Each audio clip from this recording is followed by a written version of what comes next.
Here's John and Jim. All right, San Diego and Southern California, what's going on? This is hour one of John and Jim, a Padres off day, which is unfortunate because when they do play, they win. You have the 7-0 Padres in Chicago tomorrow. The Dodgers, of course, they came back from 5 runs down to walk off on Shohei Ohtani bobblehead night to keep the Padres in second place technically because they played in Tokyo. Long sentence. And of course, it was Shohei Ohtani who had the walk off. Yeah, of course. So they are 8-0. But speaking of Padres Cubs, did you know I worked in minor league baseball? I always forget if I've shared that with you or our listeners. Someone told me that you did. That's pretty cool. I want to say my only ever intern to reach the major leagues as a broadcaster is Alex Cohen, who will join us at 2:30. He is now broadcasting 25 games on the Marquee Sports Network, that new Cubs venture. He will join us coming up at 2:30. Boog Shambi's their TV voice, but he does Sunday Night Baseball for ESPN. So Alex Cohen is calling 25 Cubs games this year. He was in Tokyo with the Cubs when they lost those 2 games to the Dodgers. So Alex will join us coming up at 2 p.m. I think he spent 2 or 3 years with me in AAA as an intern. Everybody has spent time with you.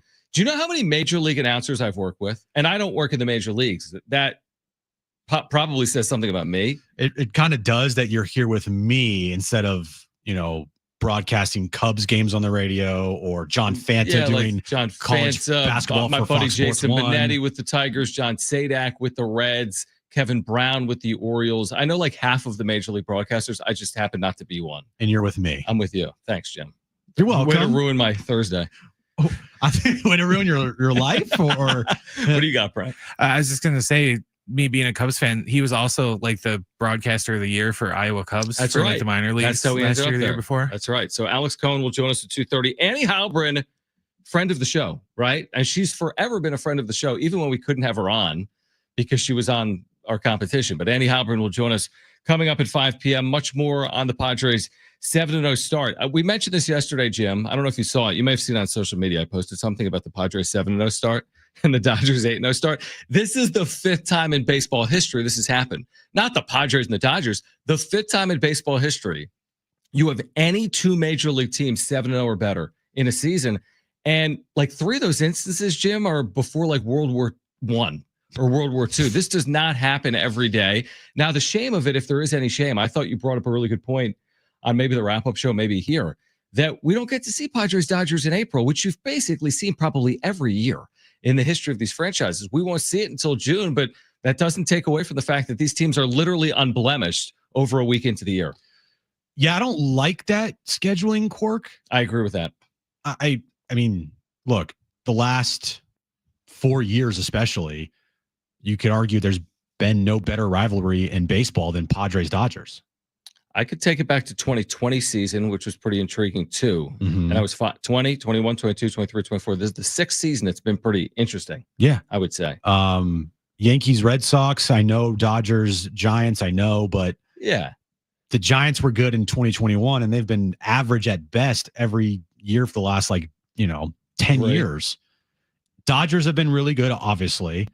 But the Padres-Dodgers dynamic, to not have them early on in the season, especially after what happened in the postseason last year with all that drama and the fact that all the Dodgers did after they won their World Series was talk about how great the Padres were. So now we got to wait till June. I mean, baseball messed that up. They really did. To your point, because I'll make this point, that it is true that one of the iconic rivalries in the sport is in the division. And you could say it's not Padres-Dodgers. It's historically Giants-Dodgers. So to your point, okay, they missed the boat on Padres-Dodgers and they don't meet until June. Well, surely the Dodgers play the Giants in April, right? I mean, it is Dodgers and Giants. They don't play the Padres in April. They don't play the Giants. I don't believe. I could have this wrong, actually. Yeah, they don't. They don't play the Giants in April. It's just, I'm all for the universal schedule, but someone should think about it when they put the thing together. Because when you're playing in a division that is as good as the NL West, the teams, you're playing 4 series against each other. You can put one in April. You could put one in June. You could put one in July. And you can put one in September. To not play until June is absolutely short-sighted. Now, is it going to mean something in June? Yeah. Will we be excited for it when they meet twice in a 10-day period? Yeah, we will be. But it does feel like they're missing something early in the year. I agree with that. They are. It's a huge fumble by whoever, made this schedule. Imagine if they met Friday night at Dodger Stadium. Oh, my God. Someone probably wouldn't win. That would Somebody happen, John. would end up not being undefeated after that. That's usually how baseball works. There's a winner and there's a loser. They don't Not have the ties. Cactus League. Well, Cactus League doesn't count.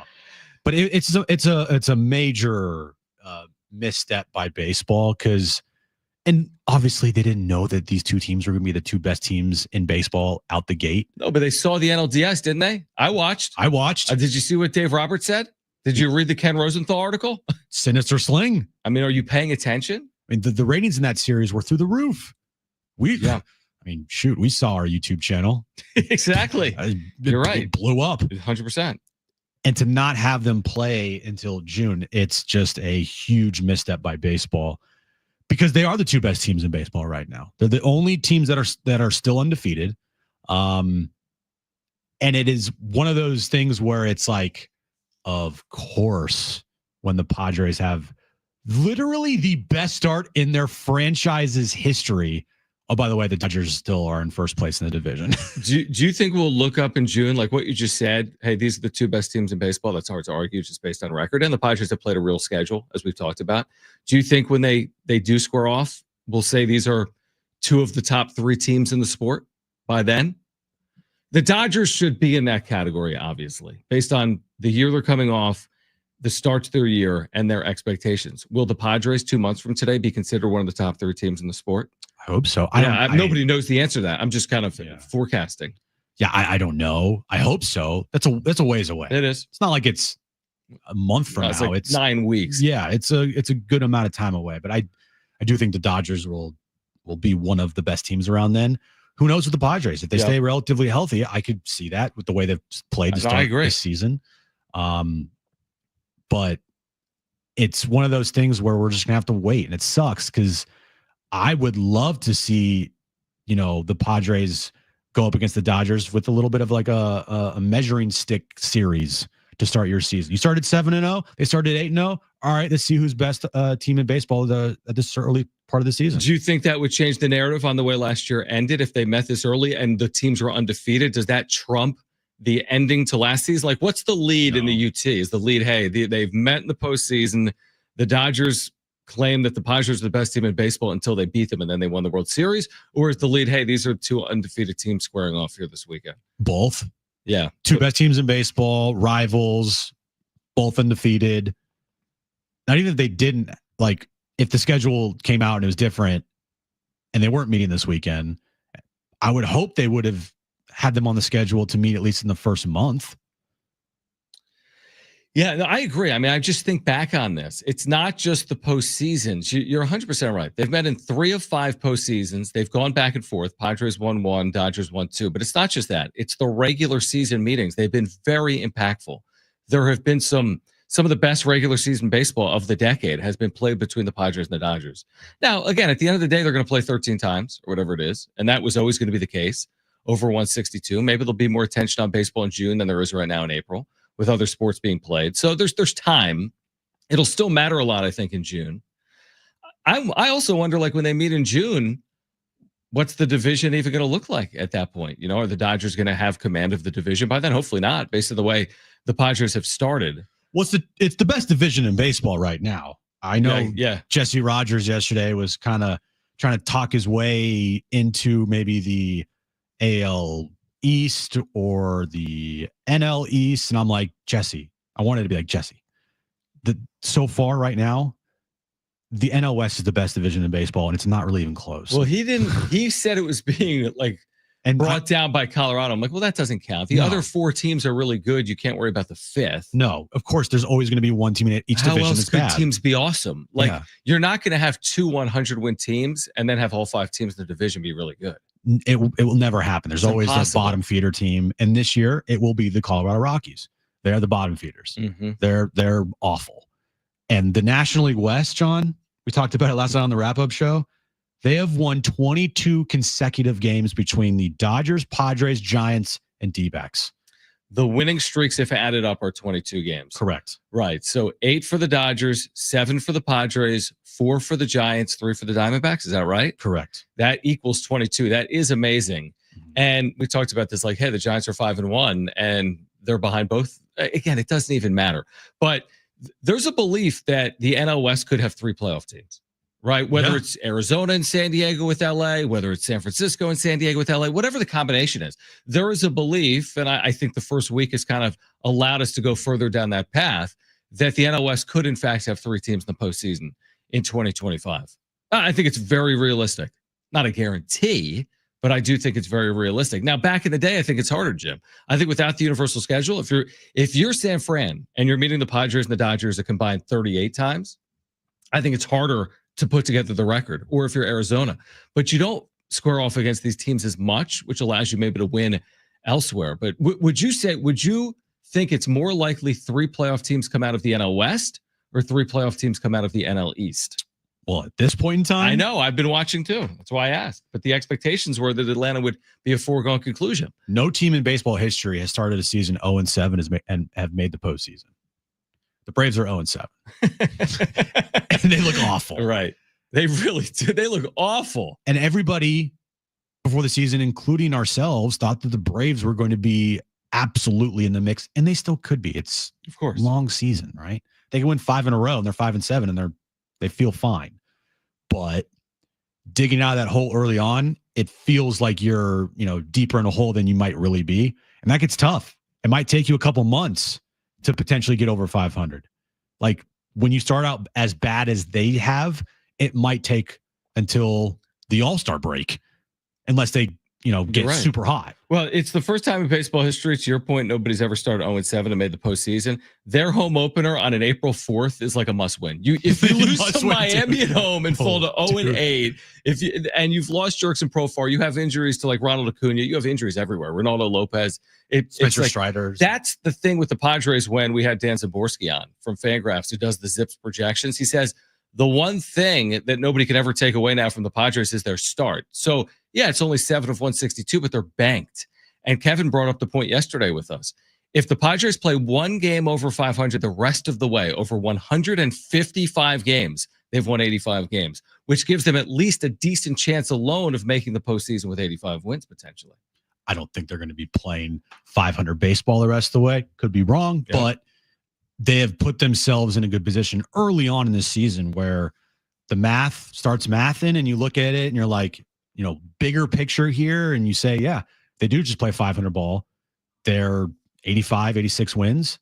But I think they can be better than that. And I don't think that they're sitting there just saying, oh, yeah, no, just play 500. We're good. Right, now that we're 7-0, just try to win half the games. That's not how this works. No. All right. So everyone yesterday was head over heels over the Jackson Merrill deal, right? I mean, everyone. Rightfully so. Not so fast. Oh. The latest reporting from Kevin Acee on that Jackson Merrill deal. Plus Alex Cohen, he's calling 25 Cubs games this year on television in Chicago for Marquee Sports Network.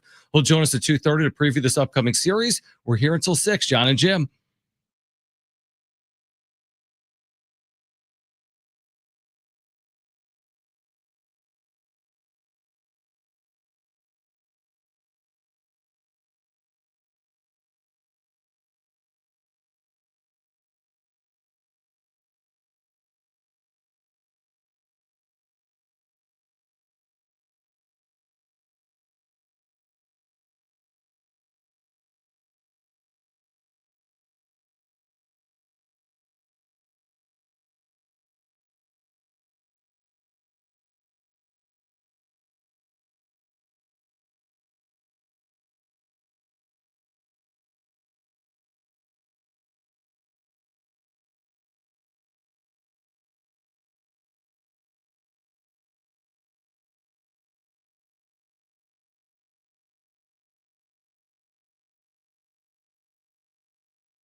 right. Did you realize this, Jim? No. Alex Cohen, TV announcer, Chicago Cubs, will join us at 2:30. You knew that. But all next week, it's iHeartRadio week on Wheel of Fortune. What? Yeah. With surprise appearances by some of the biggest names in music. It's also your chance at home to win incredible trips to exclusive iHeartRadio events. Watch Wheel of Fortune. Check your local listings. iHeartRadio week on Wheel of Fortune. Is the wheel going to be a radio? I would bet that the talent, or not the talent, but the contestants will be iHeartRadio media talent. Did you get the email? I wanted to have John and Jim on there. No, the email must have gotten lost. Yeah, we are not on the email Doesn't list. Seacrest host that now? He's iHeart. Perfect. That's probably why. I want to do John and Jim and go up against like Elvis Duran in the morning Yeah. and like Frankie V. And I want to win the cash. I would not win the cash. If we win, you have to put You'd be like, San Diego where- Sports 760 like, in can your you presets. can you find this on the map? And I'd be like, no. Yeah, it would be like place, and it would be like 3 letters, and it would say SAN, and the last 5 would be IEGO, and the blank spot would be the first letter, and you'd be like, San Diego? I'm like, oh, where's that?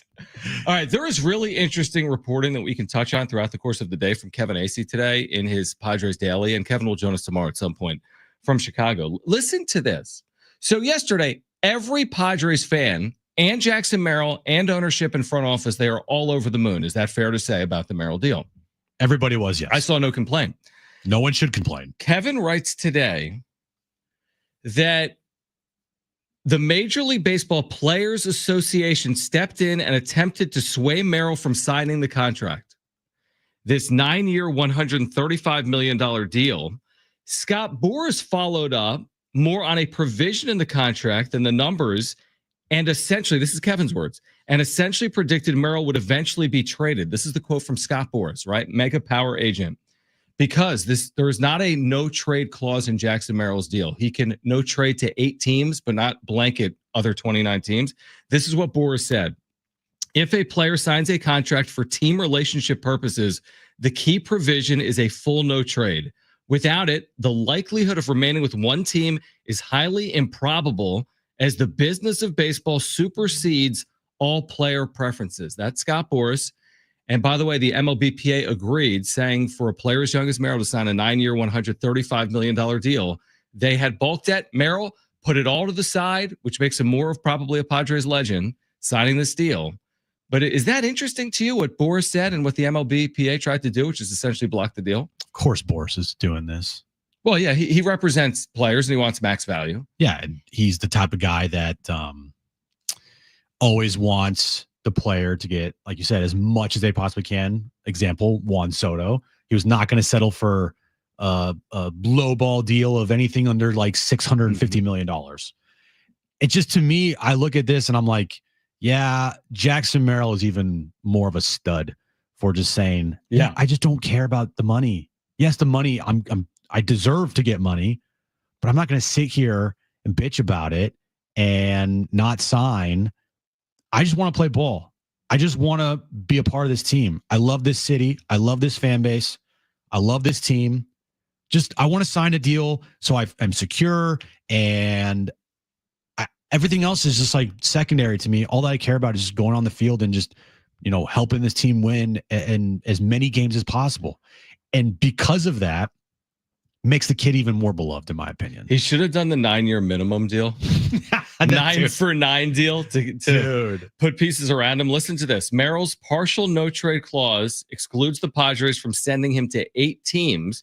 Kevin reports all of them are in the AL or NL Central. According to 2 people close to him, he said he did not need full protection. He wanted to get a deal done. So, yeah, I do think it further cements his legacy here in San Diego, that there were like a lot of factors that would prevent players from signing a deal like this as early as Merrill signed it. And even with the temptation not to do it, he said, throw all that to the side. I'm going to get this thing done. This is where I want to be. This is more than fair and reasonable. It guarantees my future. Nobody can ever take that $135 million away from me, and everything else be screwed. I'm going to be here long term. Do you think they're more upset that it's 9 years? Because 9 years is a long time. It takes out 4 years of arbitration, right?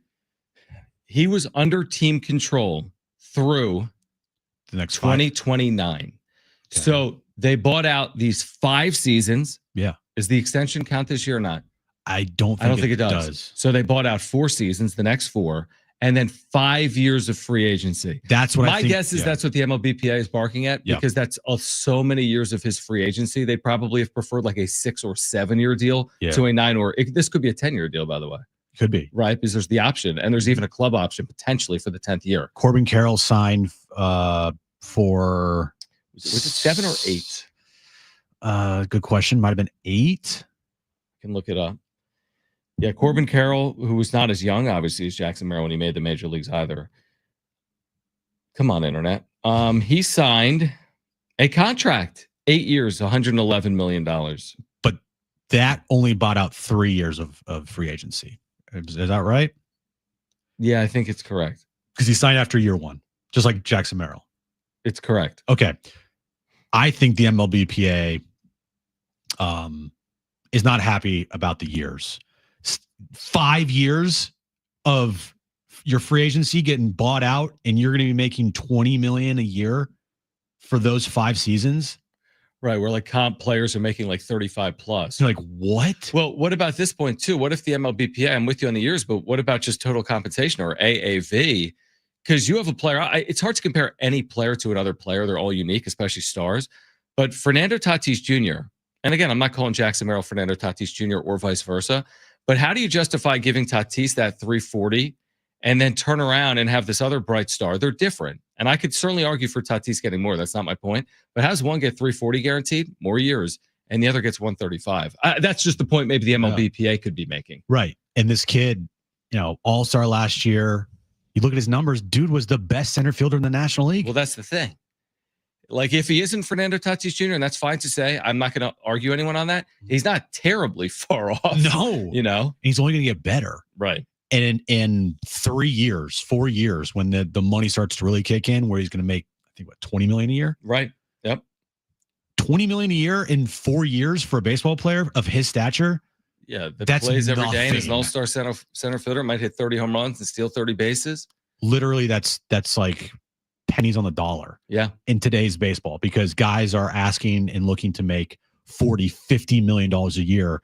If you are a consistent all-star, you are a top 10 player in your league and or sport, there's no way that in 4 years from now, when this contract kicks in, really, and he's making $20 million, per year, that's just going to be looked at as such a bargain. By the way, bargain, man. You want to know how you got a team-friendly deal? When the Players Association tries to get the player not to sign the deal. That is the definition of a team-friendly deal. We'll switch gears and preview the series that kicks off tomorrow at Wrigley Field. Alex Cohen, calling TV games for the Chicago Cubs, will join us on the other side.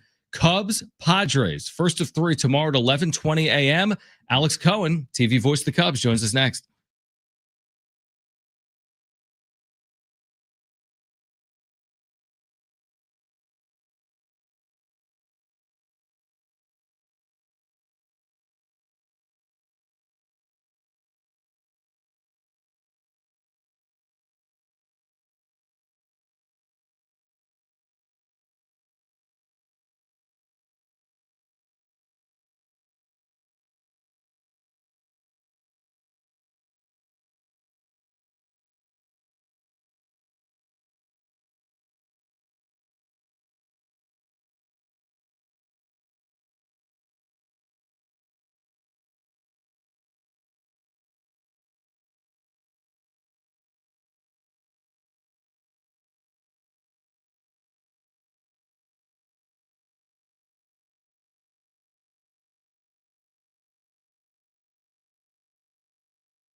All right, this update is brought to you by the San Diego International Airport. Padres, they have an off day today. They remain undefeated. They're not going to lose, or they're not going to win today, John. Did you know that?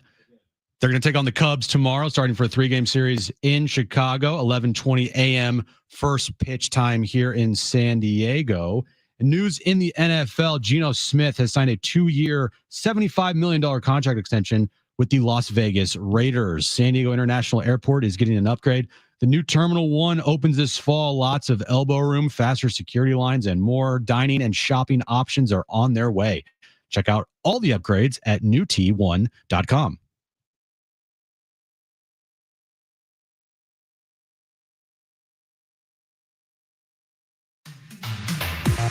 All right, so I mentioned this earlier. It's become a common trend that people I worked with in minor league baseball, and I've mentioned that, Jim, I worked in minor league baseball, and I've told you. You told me a couple times. But people I work with have reached the major leagues while I sit here talking to Jim each and every day.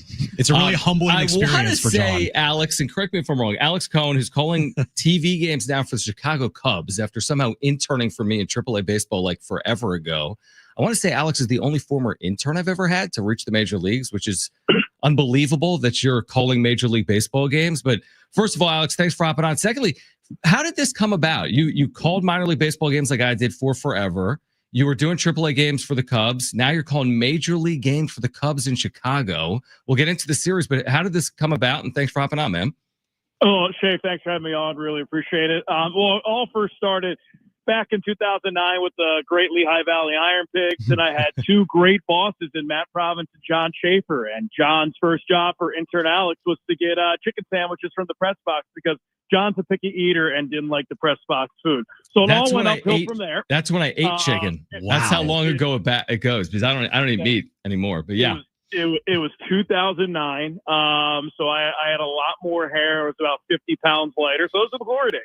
But no, it started. I was with the AAA affiliate for the Cubs, the Iowa Cubs, for 7 years, and just through networking and a little bit more networking, they gave me some spring training games in 2023, and then a couple big league games last year. And they essentially said, if you are 4 miles away, we will call you more than if you're 4 hours away. So that was essentially my cue to pick up and move to Chicago. And yeah, we worked together a package where I get to call 10 spring training games and about 25 regular season games, including 2 in Tokyo. So it's been a great start so far. Yeah, that is incredible. You'll also be on the call this Sunday on TV for, again, Padres and Cubs. So for our listeners that have watched the Padres get off to this unbelievable start, what has it been like for the Cubs? We saw the games in Tokyo where the Dodgers won the first pair. We know offensively the Cubs have been among the better teams in baseball. How has the start gone so far in Chicago?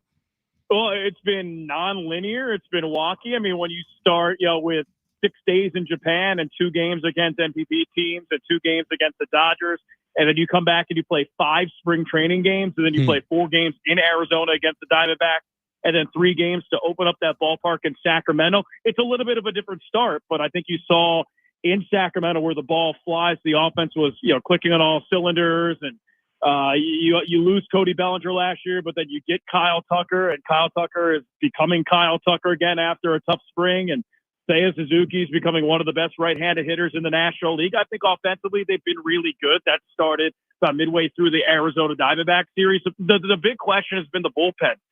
You saw against the Dodgers, they had some difficulty throwing strikes. You saw in Arizona, they blew a big lead, but since then they've been good. So I think the starting pitching's been good. I think the lineup is much improved from last year. I think the bullpen's just a big question mark. What's been the view of Kyle Tucker with Cubs fans? Because, he hasn't signed a long-term contract there in Chicago. Is it like, all right, just get as much as you possibly can out of him for a year and most likely he's going to be gone? Or is there actually hope that he could sign a long-term deal with the Cubs?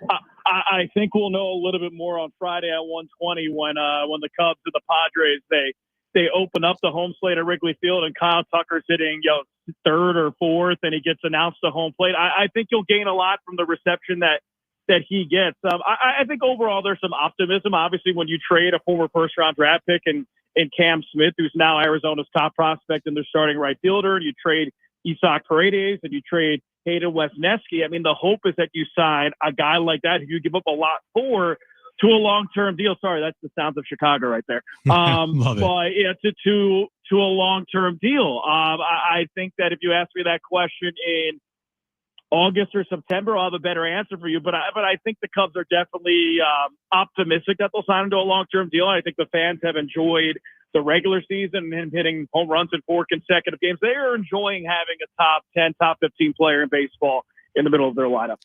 Alex Cohen, Cubs television, with us right now. John and Jim, San Diego Sports 760. Just to touch on something that you mentioned with me earlier about like the wonky spring, and like I think I saw an article earlier today. It's like the longest spring training ever, right? They started early. They go to Tokyo. They go back to Arizona.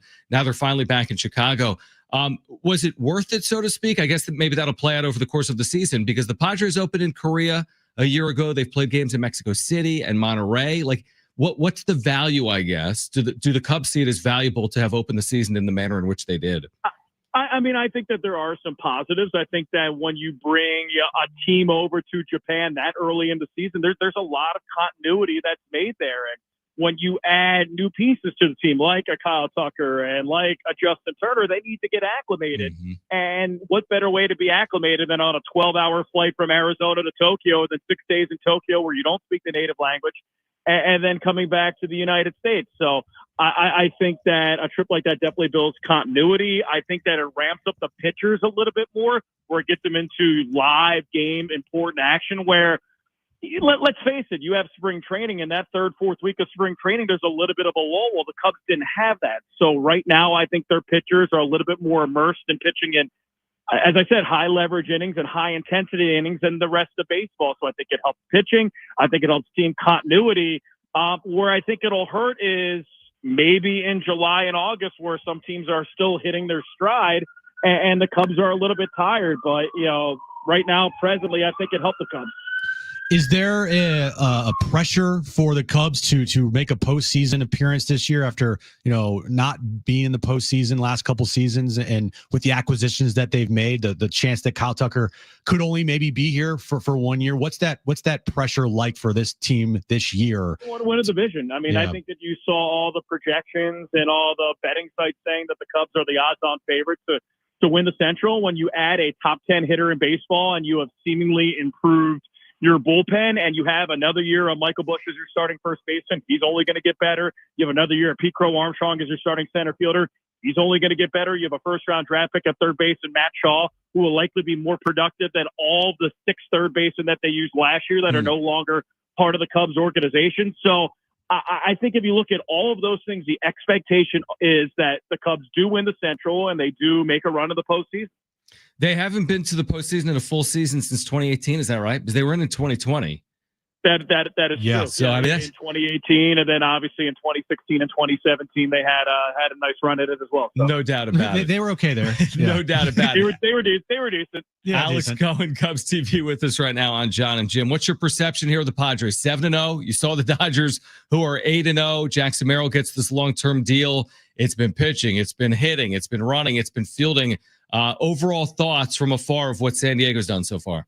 I think it is indicative of San Diego, just the city in general. Vibes are high. So when you guys have 75 degrees and warm weather.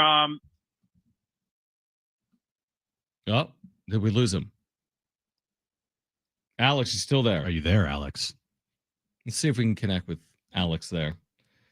He's like, that was it. You guys have 75 and all right. 75 and sniper. Beep, beep, beep, We're going to get him back. Yeah, I blame our phone system. All right. We lost you there for a moment, but thoughts in general, Alex, on the Padres start. I'm back. I think that the vibes are high, just like the city of San Diego in general. When you guys have 74 degrees and sun every single day this time of year, it's only fitting that you guys have an undefeated baseball team and one of the best baseball teams in the big leagues. So I think when you get to sign, a key part of your organization, and Jackson Merrill to that long-term deal, like, people are going to be really happy, and they should be really happy. He's one of the best players in baseball and will be for quite some time. And when you can integrate him into that lineup for the next decade with Fernando Tatis Jr., Manny Machado, so on and so forth, it's a great time to be a Padres fan. What I've really been impressed with is the starting pitching. You guys haven't given up more than 4 runs in a game this year, and you have Darvish hurt, and it's just next man up. You signed Kyle Hart from the KBO, and he gets a win in his first start. So I've been really impressed with the Padres pitching. I think that the nucleus in their lineup has been good as expected. And if not for the Dodgers, you guys would be the talk of baseball. So I've been pretty impressed. Yeah, it's just so Padres. They're out to their best start in franchise history. And oh, by the way, the Dodgers are 8-0 and in first place in the division. You weren't in Sacramento, were you? So I was in Sacramento twice, Okay. or not with the team, with the Cubs, but I had seen minor league baseball at that ballpark 2 years in 2018 to 2019, and ball flies there. You'll get some nice Coors Field offensive numbers there. So no, I was not there during the series with the Cubs, but I do know the ball flight of what was Raleigh Field and is now Sutter Park Field. Yeah, I was just going to ask you. Obviously you watch those games.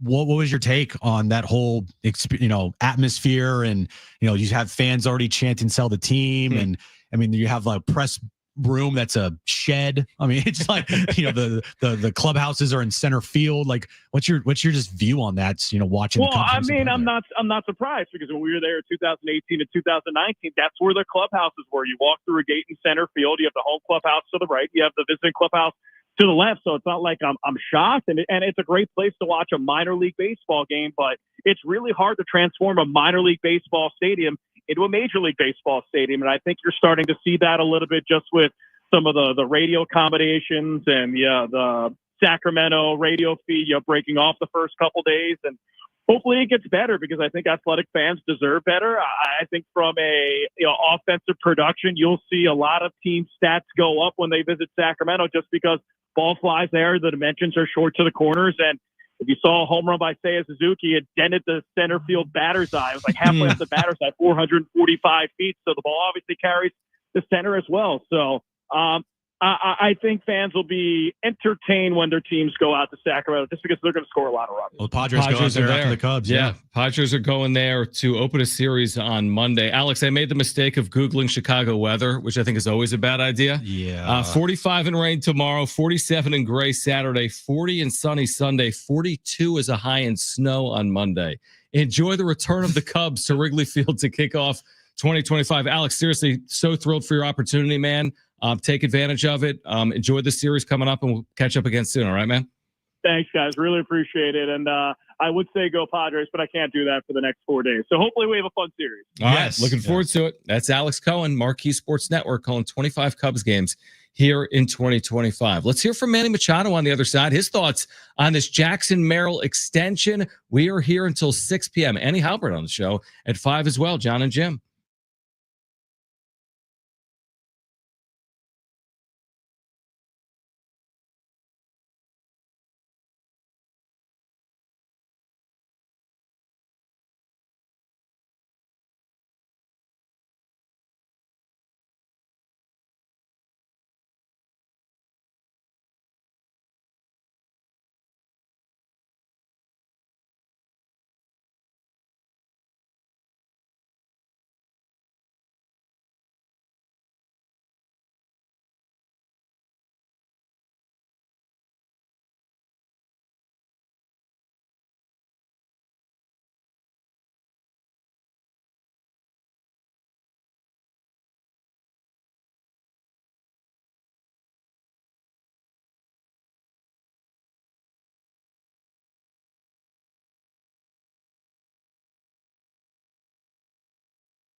All right, if you have not downloaded the new iHeartRadio app, now is the perfect time to do it. And make sure to put San Diego Sports 760 in your presets. Put us as your number one preset. You can listen to 760 all day live, including weekdays right here. John and Jim from 2 to 6. You can also put John and Jim in your presets. If you missed anything from the show, any hour, any interview, like a conversation there with Cubs TV voice Alex Cohen, you can hear it all on the iHeartRadio app.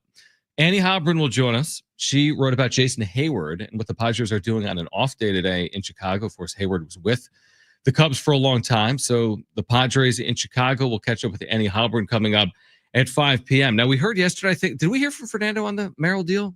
No, we didn't hear from. Nope. No, we heard from Fernando on the suspension to Jurickson Profar. Yes. Yeah. But Manny Machado, he spoke. I want to say this was before the game. No. Before yesterday's game? No. They don't talk before 1-10 Not a starts. day game, yeah. This was definitely after the game. Definitely after the game. This was Manny Machado after the game on Jackson Merrill's extension. Happy he's gonna be here for a long time. We got a nice little core group now, and adding our youngster to it, it's just makes it more exciting for the city and for this ball club. How important is that kind of stability, both for the team and maybe for a young player getting that kind of commitment from a team? Really? Yeah, definitely for a young player his age, that's huge. Kind of just shows you the commitment that the team has, shows you the faith that the ball club has in you, and you can go out there and just focus on playing baseball and not worry about the other stuff. And on a team standpoint, I mean, it's just nice to have everyone, knowing the same group is coming to spring training every single year, and we're out there and compete for many years. What's impressed you most about what Jackson has been able to do this early in his career? His work ethic, man. I mean, this kid is his butt off every single day, and whether the moment's too high or too low, he does the same thing every single day and continues to do it, and he's steady Eddie. And it's been impressive to watch. I've loved seeing him grow as a player, as a person, and to see him to continue to grow every single day and every single year. It's going to be a fun ride. For you personally, how fun is it to sort of to be a mentor to a young player like that and see that kind of growth? Yeah, it's fun. It's fun. We always joke around that he was there on my opening day up back in Baltimore, and now he's here. We're going to be here for a very long time and build obviously a incredible relationship for many years to come, and just to try to help him whatever way we can, lead him in the right direction. I think we've done a pretty good job so far, and it's just going to get better. So I'd forgotten that. So Merrill's a fan in Baltimore when Machado debuts in 2012. Now they're teammates. Now they're teammates. In 2012, Jackson Merrill was born in 2003, so he couldn't have been older than 9. Wow. So he was either 8 or 9. I don't know what his birthday is. Oh, it's in April. And Machado made his debut in August of 2012. Jackson Merrill was a 9-year-old. He actually could have been an 8-year-old if Machado debuted in April, but he was a 9-year-old. Think about that. He was a 9-year-old. That's wild. When Manny Machado made his major league debut, he was sitting there, popcorn and peanuts, presumably. And now a decade later, a little more than that, that is amazing that they're teammates. That's amazing. And that they're going to be teammates for a long time. In all likelihood, yeah. I mean, Manny's not going anywhere. Nope. Merrill's not going anywhere. I mean, if you just fast forward 9 years, I think Manny's probably still an active player. He's under contract. You would think. I would think he'd be an active player in his early 40s would be my guess. The DH for a reason. Yeah, exactly. And so I don't think he's just hanging him up. No, I don't think so either. He's gonna play for a while. Yeah. His swing can play. His swing plays. Yeah. His swing plays. So does Jackson's swing. Jackson's swing is just so smooth, so good, so nice to watch.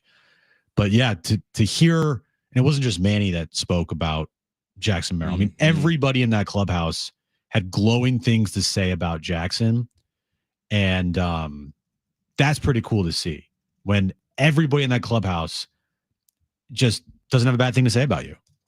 I like Manny's mindset right now because when I've heard him with the media throughout spring training and now early in the season, and everything's going fine. Obviously, spring training, who cares? And now everything's great. I just like where his head is. Like he's been very level-headed when I've heard him with the media so far. And again, here's a guy that's been through everything to that point that he just made. He debuted in 2012. Do the math. It's been 13 years. There's been everything that Manny Machado has experienced. I think he's learned from a lot.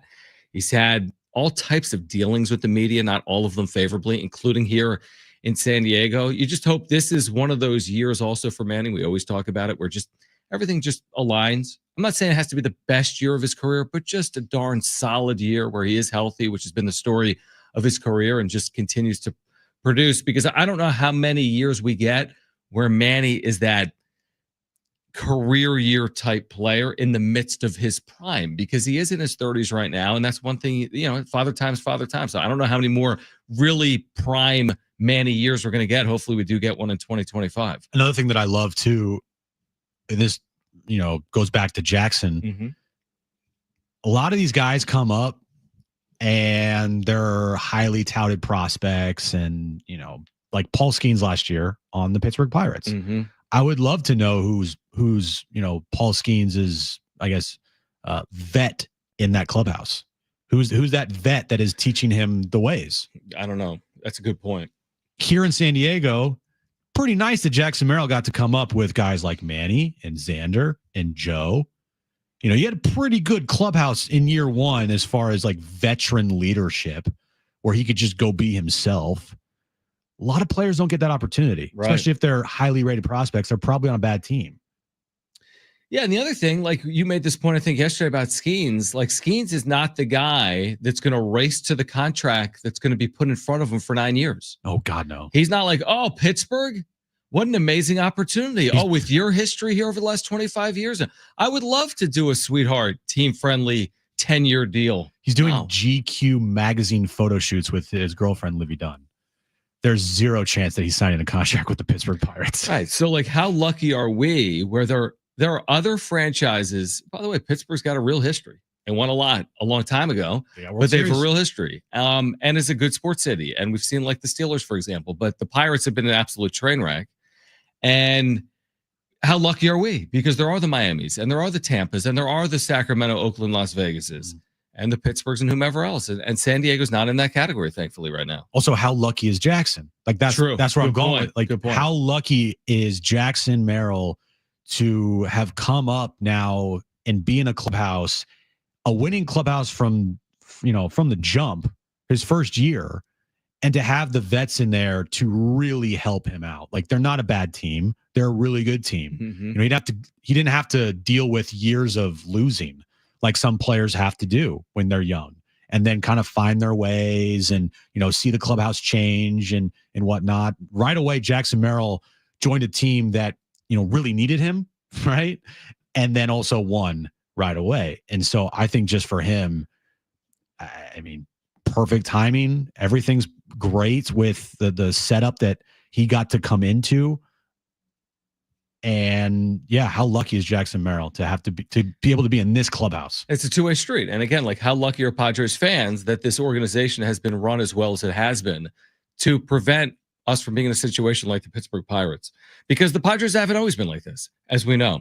All right. Like you said, everyone chimed in on the Merrill extension, including Michael King on social media. What did he have to say about the Merrill extension? What does it mean for King's future? At 5 p.m., Annie Halbrin will join us on the show. We've got Willie Nelson and Bob Dylan tickets to give away in the 4 o'clock hour. We're here until 6. Hour 2 of John and Jim on the other side. Stay with us.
All right, this update is brought to you by the San Diego International Airport. It's an off day today for the Pods. Tomorrow, they'll start their 6-game road trip, their first road trip of the season in Chicago. Game 1, 11:20 a.m. in a cold, windy Chicago Wrigley Field. And NFL news of the day, Geno Smith has signed a 2-year, $75 million contract extension with the Las Vegas Raiders. San Diego International Airport is getting an upgrade. The new Terminal 1 opens this fall. Lots of elbow room, faster security lines, and more dining and shopping options are on their way. Check out all the upgrades at newt1.com. Getting you all set for that drive home. Let's just start the show. Here's John and Jim. All right, San Diego and Southern California, what's going on? This is hour 2 of John and Jim. We will have Annie Halbrin, friend of the show. Oh, great. Friend of mine. Friend of mine. Is my chair, Joining us today. chair like sinking? No, you're not overly tall. No. Oh, no. I'm not saying short. My chair is below yours. I have a question. How tall are you? 5'10". Erin's not short. No, she's 5'6". Nah, she might be 5'7". No. Okay.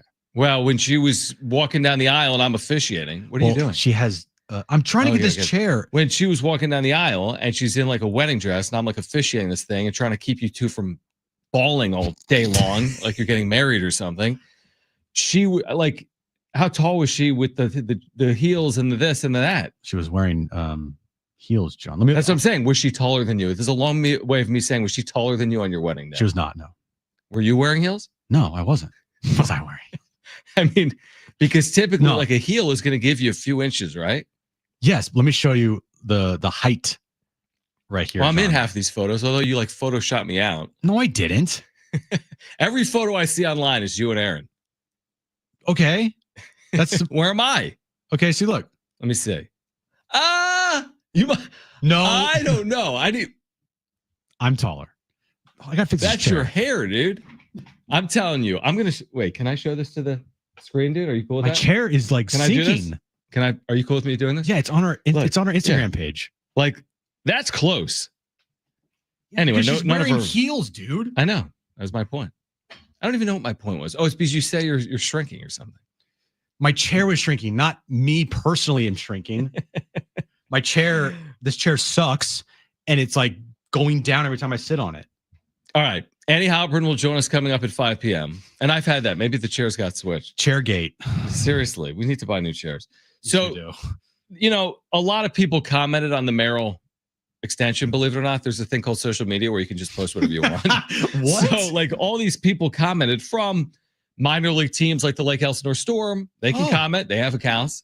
To someone like Jim Russell. You wake up and you can post something. Jesse Agler comments. But the Padres put this tweet together that shows some of the comments that people had about the extension. Among those that commented, quote unquote, posted something on social media was someone by the name of Michael King, who wrote on Instagram underneath the extension post in all caps, "The kid is here to stay." 2 exclamation points, 2 fire emojis. Now, we don't know if Michael King is here to stay. What are you taking from this post? I'm very curious. I'm going down that path. Are you going conspiracy theory? Here's the thing. It's like if I'm leaving, if John and Jim are doing a show and you sign a 4-year deal, I'm serious. And I'm like, Jim is here to stay, but I'm out the door in 6 months. I don't know if I would post Jim is here to stay. Maybe I would just for the good of the show. I'd pretend like I care or that we're staying together and then I'd be out, 6 months later. But I feel like when you put he could have been like, congratulations, that's amazing. That's awesome. He said the kid is here to stay. Isn't he implying he is as well? No. No, not even close. Bridge too far. Bridge way too far. The kid is here to stay. Look, I appreciate your off-day conspiracy theory. Is this isn't Nick Boyd saying we'll be back? No, because he literally does not mention anything about himself. The kid is here. Right. The kid is literally here in San Diego. And he's here to stay. Like he's pointing out facts. It's a factual statement from Michael King. I'm cool with it. I want it to be. Now, I want to go a bridge too far because I want John Seiler's next move to be like, boom, King, 5 years. Again, I don't really think John Seiler's like making these moves. I agree. I don't think he's even close to making these moves. I get your point, though. Yeah. Now, if Michael King said, Can't wait to be play here with you for the next 9 years. Then you'd be like, oh. Like, whoa, what? Yeah, I agree. Yeah. He literally was just saying, congrats, bro. You're here to stay. It's awesome. So I'm reading too far into it? Like Grand Canyon sized bridge too far. I mean, I think it's a fair jump. You're right. I'm not saying that Michael King just guaranteed a 5-year extension. Yeah, you just jumped and you're dead. But when I look around, Tatis said, yes, sir. Okay. You're so fascinated by these quotes. Yeah, I am. I'm really looking into social media posts. These are probably comments underneath the Jackson Merrill extension on their Instagram. Like page. Gavin Sheets says, bang. That's what I'm looking for from Michael King. I'm looking for the yes, sir, the bang. But no, the kid is here to stay, all caps. What are you? I'm telling you what I'm trying to say. What I'm saying is he at least implying maybe he would want to stay? Based on this post from his bed at 7 a.m, replying in 2 seconds. This is what happens when the Padres are off. We have an off day, and 2, they're like the best team in baseball. Correct. And they haven't lost a game. This is what happens.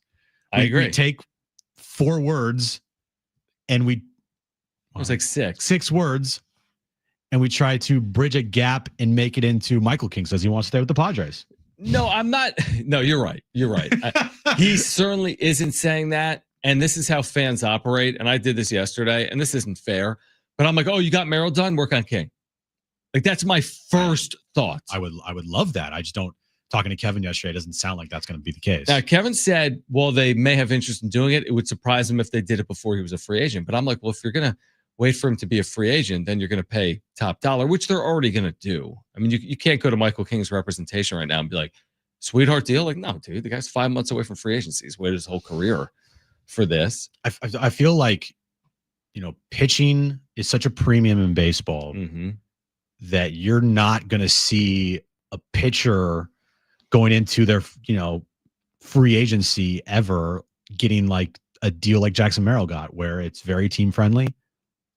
I could have said that Joe Musgrove's deal was team friendly, but I'm sorry, love Joe. Ever since he signed his deal, he can't stay healthy. Right. So it hasn't turned out to be team friendly. No. $20 million a year for a pitcher. It would have been if we saw him 4 years ago. Right. If Joe stayed healthy and maybe had a couple injuries, couple nicks and bruises there, but for the majority of his time so far since his contract signing, he's been healthy, then absolutely that deal.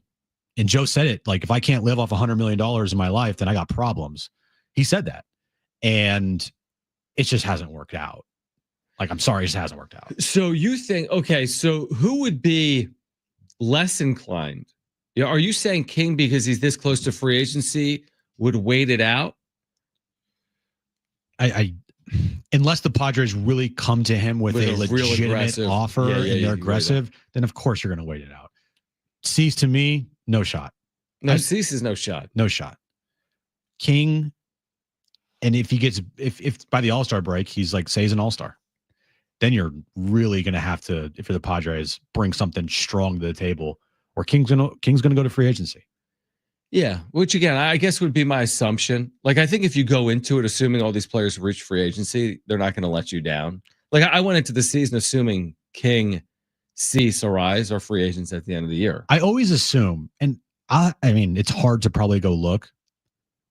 Name me the last time a player in baseball played out like a contract year, went into free agency, and then returned to the team he was just on and signed a big time contract. Because I feel like those players, like you're signing before you hit free agency. That's what I'm saying. And if you go to free agency, you're gone. My mindset is like you're gone. There's no chance you're coming back. It's agree. It's like the portal almost. Like you get to the portal. That's why the Magoon thing was so shocking. It's like now that you have the whole world looking at you, what are the odds you're coming back? Like, everyone has access to you now. Yeah. That's what made the Magoon thing more impressive. To your point. It's just like, wait, what? Wait, I'm on a Zoom call with Kentucky. They've got like their NIL officers on the call. Yeah. They're talking about numbers. You're right. You would think you'd be less inclined to return. Again, I want to live through every day of the 2025 season. We had some of this in the wrap-up show. Like, man, I can't wait for October. You're trying to do this. You're trying to do this. I told you the other day, I don't care and I don't want to care about the Michael King extension. And you're bringing it up. Well, the reason I am is I see Jackson Merrill sign this long deal, and I'm like, let's keep all these band pieces together. Because I do want to see the 2020s be the decade of the Padres, like Peter Seiler said. And it may very well be, even if Michael King is a free agent. How about this? At the end of the year. How about we worry about the 2025 season instead of but here's But the issue with that, it's like when we do wrap-up shows every night, and then someone's gonna be like, why are you analyzing this one game? Let's just wait until the end of the year and see how it all shakes out. But those people don't know what they're talking about. Exactly. And we have to talk for 4 hours. That is true. And the Padres aren't playing today. I come from a standpoint of my view on this. Let this thing play out. You're going all in for this season. You didn't trade away King, Cecil, Rise, or Suarez to, help your payroll. Right. And so you're all in for 2025. So go for it. And you know what? That's their job to worry about 26, 27, 28, and so forth. Yeah, which they are worrying about. We don't have that job. And they are worrying about it because something like this Jackson Merrill deal tells you that there's always one eye in the future. I mean, they have a minor league system for a reason. And guys like Leo DeVries and Ethan Salas, they think are going to be part of their future as well. So, Of course, there's always one eye on the future. The best of all worlds is when you're really good at the major league level and you have the ability to invest everywhere. System, extensions, free agency. And by the way, that's who the Padres have been. They've been able to develop their system. They've been able to make trades. They've had large contracts. They've added free agents. Like, this is who the Padres have been this decade. The one thing they're missing is that really deep playoff run. And nobody can predict when that comes. Hopefully they get another crack at that this year. And, that's all I can say about that. But I'm with you. I mean, listen, am I reading too much into Michael King saying, good job, man? He just said he wants to be here for 13 years. Don't get me wrong. From a fan's perspective, yeah, knowing guys are under contracts for a long period of times, it gives you a sense of relief. Yeah. Do I want to go into that team store and pick up the King jersey right now? That's my point. No, I want to go pick up a Jackson Merrill jersey. Right. I was thinking about this the other day. Okay. If they did not have a game at 110 and my car battery didn't explode on me. You were going to go buy a jersey? I was contemplating it. You were going to buy an authentic. Now, jerseys are in the cart, but yeah, which jerseys? These? DH Gates. DH Gates for $12.55? No chance. Dude, my Toddy I wear is $13 jersey. Like 3XL, goes down to your knees. They spell Tatis like looks like a bathrobe. T-O-T-I-S. The Padres in the front is P-A-R-D-E-S. So true, dude. Yeah, I know, but these things aren't cheap in that team store. Look, they're nice. Don't get me wrong. All of the Jackson Merrill jerseys are in the cart. I just don't know which one I would want. You're going to buy, when's the last time you bought a Padres jersey? You have one. But also, I was thinking too, I am the jinx. Now, I haven't been recently, so maybe I'm okay. Yes, you have been. What are you talking about? What do you mean I've not been the jinx? Right. You went to senior night. I'm on a good run right now. Right. You've gone to STFC. They haven't lost when you've been there. I've been to every home match. Yeah. They haven't lost a home match. Right. I've been, the final game for the Aztecs, blew out Nevada. Right. Padres won that game. I'm on a heater for my standards. No, that's a fair point. That's a fair point. All right. More of what Kevin Acee had to say today in his newsletter about this Jackson Merrill extension. That's on the other side. We have Annie Halbrin joining us at 5 p.m. We'll get to the wrap at 4, and we have Bob Dylan and Willie Nelson tickets today to give away. We're here until 6. Don't go anywhere. John and Jim.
All right, we've got Bob Dylan, Willie Nelson tickets. We'll give those away in the 4 o'clock hour. Andy Halpern at 5, John and Jim.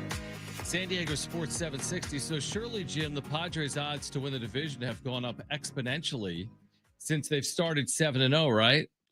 Of course. I mean, they have to, because before the year, we talked about it, and we had Dan Zaborski on Fangraphs, and he's like, well, Dodgers have a 90% chance of winning the division. And okay, that makes sense. So you're thinking, well, there's other teams in there. Maybe the Padres have, a handful % chance of winning the division, but now they're 7-0. So what do the odds look like right now in the NL West? I'm glad you asked that, John. So the Padres, historic start, 7-0, best start in franchise history. Their odds have gone up to win the National League West. From 4% to 5%. So the Padres 7-0 historically good start that has never been done. In fact, they've never been 5-0. Has given them a 5% chance of winning the division, which is only 1% more than they had when the season started 8 days ago. And this is even funnier. Okay. The Braves are 0-7. So what is their chance of winning the division? Like 2%? 33%.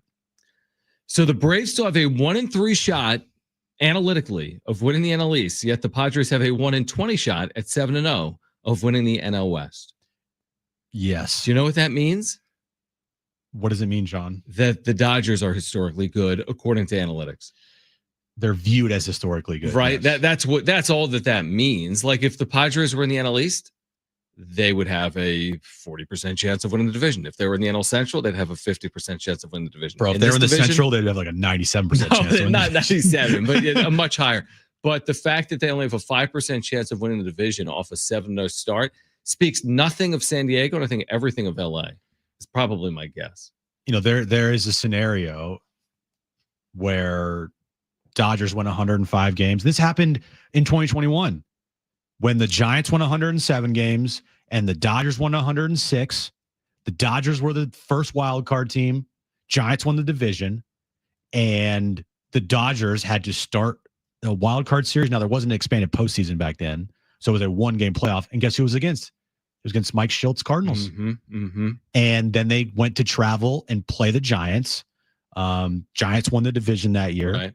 And that series went 5, and it was a grueling series back and forth. And it exhausted the Dodgers, right? Where they ended up losing in the NLCS to Atlanta. Yeah. Or no, was it? Are you talking about the year Atlanta won the World Series? Was it 2021? Atlanta won the World Series? I think that's right. 2019. Because 2020 was pandemic. 2019 was Nationals. Nationals. Yeah. Got it. So it was Atlanta. Yeah. And they were exhausted by the time they got to the NLCS because they had to put so much into just getting out of the wild card round, getting through the Giants. And then they've ran into a team that, not saying they weren't good, but like they weren't as spent as the Dodgers were. That's my 2022 Padres theory, not based on expenditures. They went 4 games against the Dodgers, but based on the mental toll. They got over the Dodger hurdle in 2022 only to let their guard down against Philadelphia, arguably, because the Padres had home field and were a favorite in the series. And after beating the Dodgers, this forever long nemesis, they're favored and the home team against the Phillies, and they can't even get the thing back to Petco for a 6th game. So it's like I don't know if they used all their team energy. It felt like mentally they had done it. They beat the Dodgers, but then they couldn't get past Philadelphia. Well, the Dodgers this year used up that series against the Padres in the DS round, everyone was saying it, and to prove that to be true, like winner of the series is going to win the World Series. Right.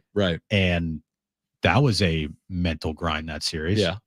And they still went on. They did. And they did. Pretty much took care of the Mets easily and the Yankees easily. They really did. Yeah, they absolutely did. I guess you never fully know, but that is an interesting point. It's almost like the Dodgers a year ago gained confidence from winning against the Padres. Like now that this is the way they speak on it publicly. It's not even me saying that. No.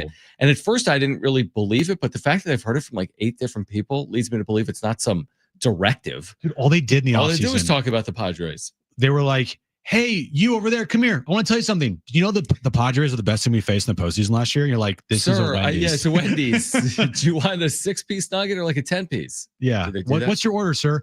I'll take a cheeseburger. But also, did you know the Padres are the best team we faced in the postseason last year? There was a lot of that. But I thought that once they cleared the Padres hurdle, for them, it was almost like a weight off their back.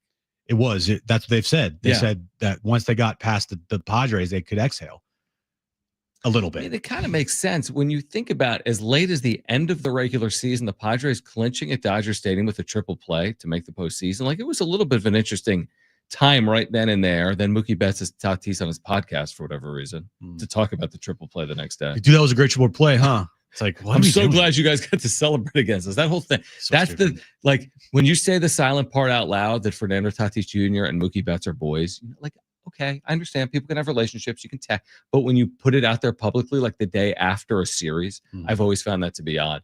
But no, the point is valid about, the toll that series takes on teams. And we don't know how this season's going to pan out. Like, Wait, what? the Dodgers could. I do. Oh, you do? Yeah, I haven't told you. Oh, what happens? Stay tuned. I was going to say the Dodgers could run away with this thing at any point and have a 15-game lead and win 105 games. That's right. But what if there is a back and forth between the Dodgers and Padres or anybody in this division? Because it's a good division. To me, it's the best in baseball. Like, I don't care how much the Rockies suck. It's the best division in baseball on paper. And it's kind of proving that early on in the season. A year ago was the year where it really was doable for another team in the West because the Dodgers, by their standards, didn't win 100 games. I don't know the best way to describe the regular season. It was somewhat uneventful to win 98 games for them. I think they won 98 games. So by their standards, again, they'd won 105 games routinely. And they kind of left the door open to some extent. I don't know if that'll happen this year or not. Like, my point is the Padres could win more games than last year and finish further back in the division with more wins. Well, I think, and that's why I was surprised in 2021 that the Dodgers didn't end up going and winning the World Series that year. Because I thought that, when you are locked in throughout September, that helps you for the postseason. We've seen a lot of times the Dodgers run away with the division and run away with the best record in the National League and kind of just like let their foot off the gas. And then they lose in the DS because they've had a month and a half of nothing to really compete with. Right. So I don't know if you could say it'd be best to expend all your energy to compete and try to win a division. If that were the case, and like both teams are like at 99 wins, and it's like one team's going to be in the wild card, the other team's winning the division. We're down to the final week of the season. We've talked about that before. And I also don't know if I love the whole win the division, take a deep breath, take the 5 or 6 days, and they get back up and try to perform at that high level. Some teams have been able to do it. Some haven't. But it's now also, it is not a 1-game playoff like it was back then. Right. It's a mini series. Yeah, it's a best of 5 if you win your division. And it's a best of 3 if you don't. Yeah. And you make it as a wild card. But still, like, anything can happen. The Padres have been good in wild card series. Yeah. So far, the new format. They've won both times they've been in it. Mets 3 for 3. Atlanta, St. Louis, New York Mets. Yeah, that's right. So 3 wait, for 3. was 2021 the new format, or was it a 1-game series? Am I wrong here? 2020 was the 3 because of the pandemic. Oh, I don't know that's what they why. did in the 2021 MLB playoffs. I want to say that was a 1-game playoff. It may have been between the Cubs, or not the Cubs, between the Cardinals and the Dodgers at Dodger Stadium, and I think the Dodgers walked off the Cardinals. Correct. A 4-5 game. It was a best of 1. Okay, that's what I thought. And that was the last time we had that one-off wild card game. But you're right. The Padres, every time they made the postseason the last 6 years, it's been in the wild card series first and a bet 2 out of 3. And that's not easy. I mean, 3 for 3 in wild card series, like, you're thinking it's a flip of the coin in a best of 3 series. And look, you could win 106 games like the Dodgers did in 2021, not make the or you make the postseason, obviously, but not get out of the wild card round because you might run into some other team that's like super hot as well. Yeah, absolutely. All right, more on this Jackson Merrill contract from Kevin Acee today in the UT. Annie Halbrin today writing in the UT about Jason Hayward, a homecoming of sorts, heading back to Chicago. He spent 5 or 6 years there, won a World Series. What the Padres are doing on their off day here today in Chicago. So Annie will join us coming up at 5. We've got Bob Dylan and Willie Nelson tickets to give away, but more on this Merrill contract extension, what it means, and who said what about it on the other side.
All right, this update is brought to you by the San Diego International Airport. Padres, they have an off day today. They're on their way to Chicago to face the Cubs for a 3-game series starting tomorrow. I know they're already there. Does it take 24 hours to get there? What are they taking? A train? They're already there. Okay. Shut up. Tomorrow, 11:20 a.m., first pitch in Chicago. 3 against the Cubs and 3 against the Athletics. Moving over to NFL news. Today, quarterback Geno Smith signed a 2-year, $75 million contract extension with the Las Vegas Raiders. San Diego International Airport is getting an upgrade. The new Terminal 1 opens this fall. Lots of elbow room, faster security lines, and more dining and shopping options are on their way. Check out all the upgrades at newt1.com. I'm trying to envision this like minivan, like this long line of Get losers, we're going to Chicago. Right. So the game ended yesterday. It's like 4:00 Pacific. Actually, they're winners. All right. So the game ends and they're like, hey, we got to get to Chicago for a game on Friday. How should we get there? Like, what do they do? Like, how did they play baseball in the 1800s? Now, I know there was no team in LA, but how'd you go from Philadelphia to St. Louis? On a train? Probably. When did they invent the plane? Those dudes, those brothers? You know what I mean? Like, it wasn't the easiest thing in the world. There were teams used to go to the Rose Bowl. They would take a train from like Chicago. Who did invent those airplanes? Was the Wright brothers? The Wright brothers? Yeah, I think they do it in North Carolina, but they were born or died in Dayton, Ohio, because Wright brothers are all over Dayton. The first airplane. What year was it? Says it's 1903. Yeah, it makes sense. So they were taking trains. The flight lasted 12 seconds and the aircraft flew approximately 20 feet. That's what I call like a crash. Like if you're only in the air for like 10 seconds, that doesn't sound overly promising. Yeah. I think it was North Carolina. That's why their license plates say first in flight. Yeah, Kitty Hawk, I want to say. Oh, okay. I love how Jim is learning like just like things that elementary kids learn. I love how you learn them every day on John and Jim. I'm learning like, more. There's 50 states. Neat. I'm learning more on the radio than I learned in my history class. Oh, there's no question. There's no question about it. Yeah. We touched on this earlier. Annie Halpern will join us coming up at 5 p.m. What we touched on earlier was what Kevin wrote. And there was a good amount of reaction on our text line, 70470. Start it with team. You can call us as well. 877-767-4760. Again, I don't think it's the biggest story in the world. We didn't start the show even with it, but I do think it's interesting what Kevin noted in his article today, which is the MLBPA, the Players Association, attempted to prevent Jackson Merrill from signing his extension, seemingly because they thought he could get more dollars over less years to make him a free agent again, maybe earlier. And then Scott Boras chiming in, and he always does make himself the center of attention, by the way. Shocker. And he always wants his clients to be protected and maximize dollars. But Scott Boras saying this, if a player signs a contract for team relationship purposes, the key provision is a full no trade. Without it, the likelihood of remaining with one team is highly improbable as the business of baseball supersedes all player preferences. Interesting. I mean, why are we ruining, or what is this saying? Like throwing water. Raining on someone's parade? Yeah, there you go. A little bit. Now, again, Jackson Merrill's a big boy. This is the major leagues. It's a big business. People can chime in. But like, again, everyone was like, unbelievable. What does this mean? I mean, everyone.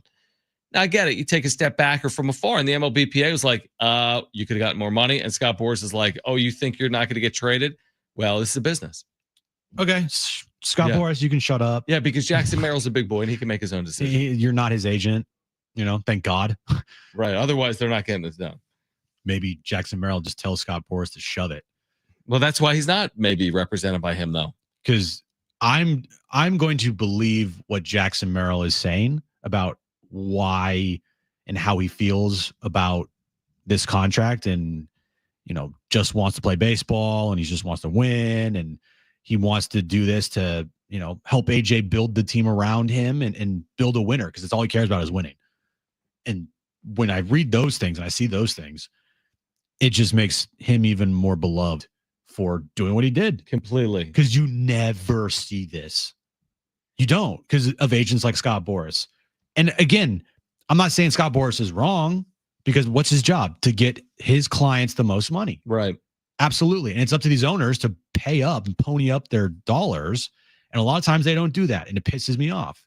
So you could say both are right. I'm just glad that, one, Scott's not Jackson's agent, because if he was, this deal would not have happened.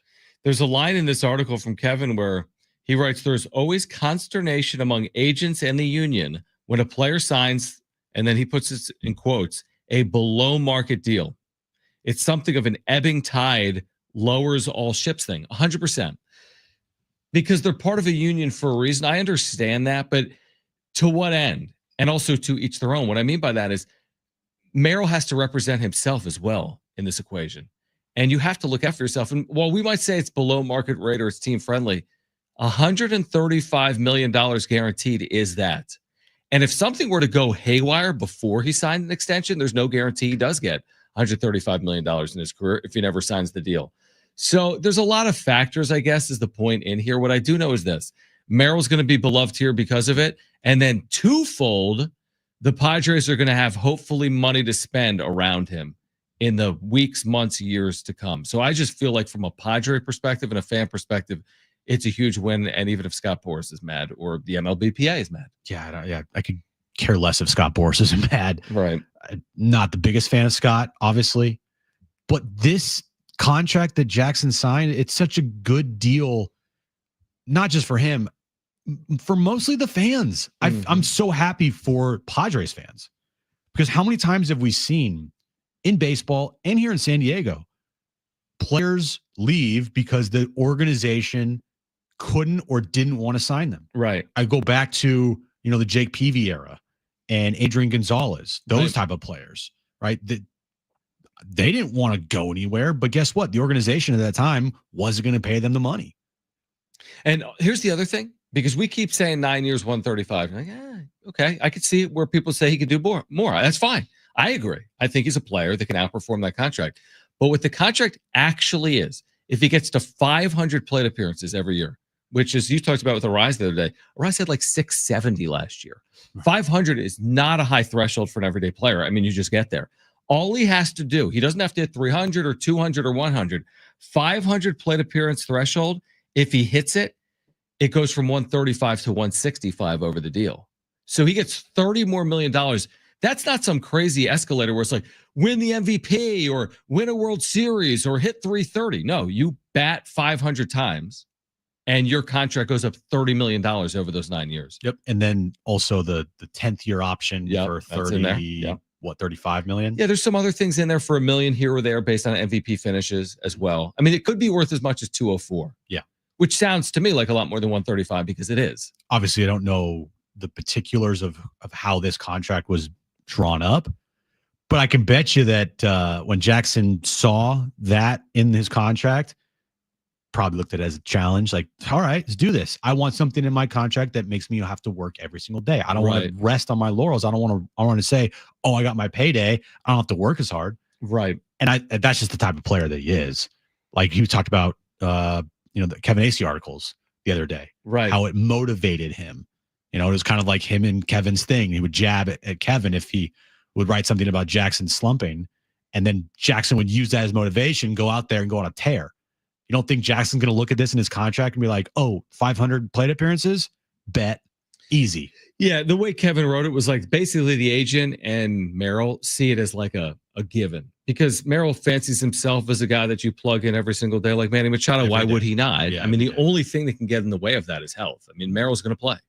Obviously, we've watched this guy. He's not a platoon. You don't give someone a contract like that not to play every day. So if he stays healthy, he's going to turn that into a lot more money. And again, it's like at the end of the day, it's funny to even talk about it because it's so outside of the realm of any human being, the idea of earning $100 million, let alone 135, let alone 165, let alone 204. Like if I got 135 just dollars tomorrow, I'd be like, that'd be great. I think it was Dutch that told us or said somewhere recently, like when you put in perspective that $1.5 million is earning $100,000 for 15 consecutive years, it makes you think about what kind of money is out there. What $1.5 million is to a lot of people is a fortune of money. And that's 1.5. Imagine 10 million, 100 million, or even more. And for some people, and it's hard to fathom because me and you don't have a lot of money, but sometimes the money isn't the main motivator for some people. That's exactly right. And if someone gets $100 million,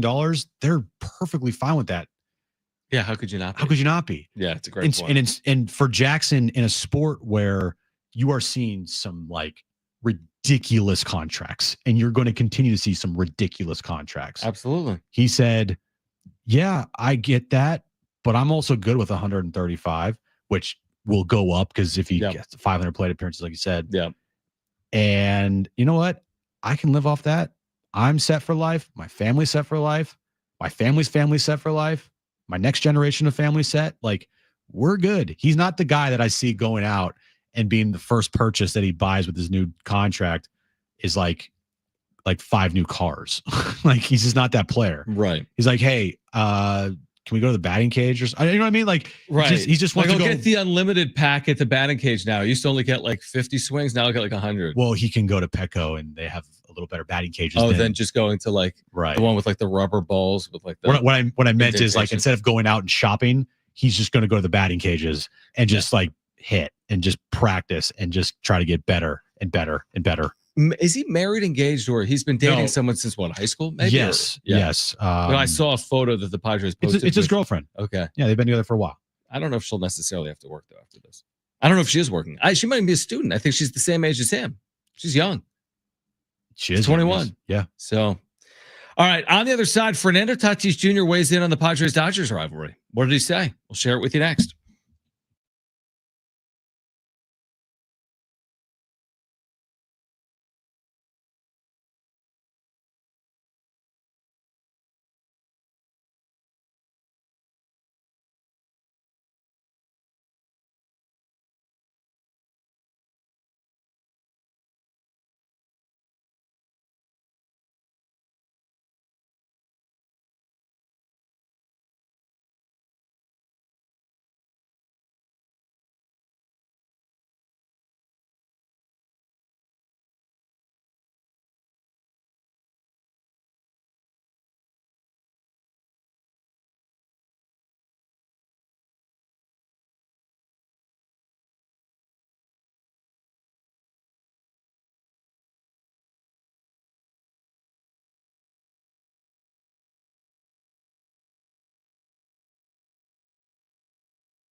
All next week, Jim.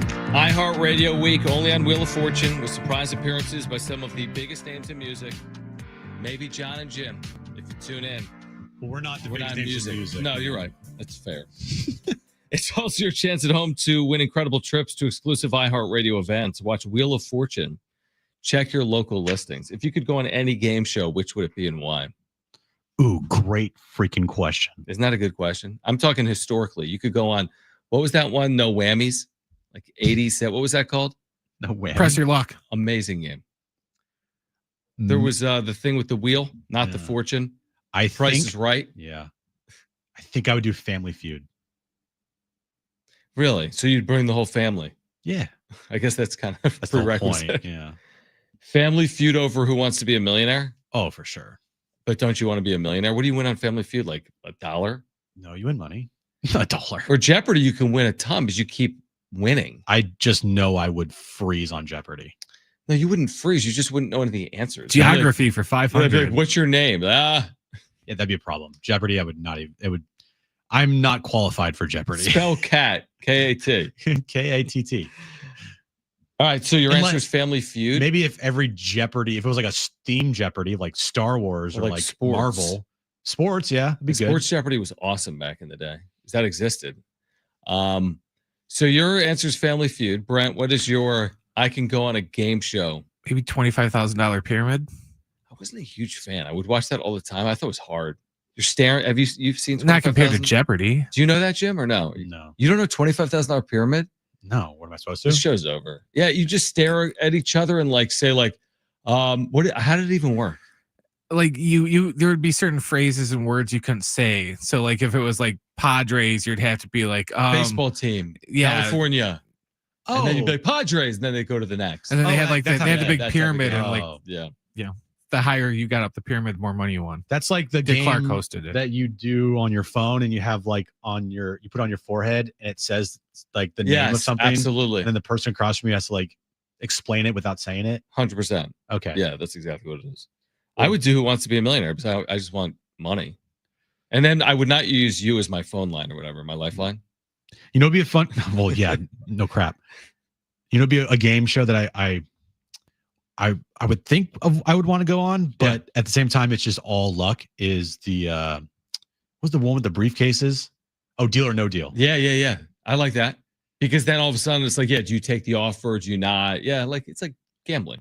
Yeah, I don't even think they have Deal or No Deal around nowadays. They have so many. They do though. Do you know that it's Deal or No Deal Island now? Oh wow, interesting. They come up with so many different game shows now on television that it feels like there's a new game show like every other week. There may be. Like there's just coming up today, Foursquare, whatever. And you're like, huh? I love Foursquare, whatever.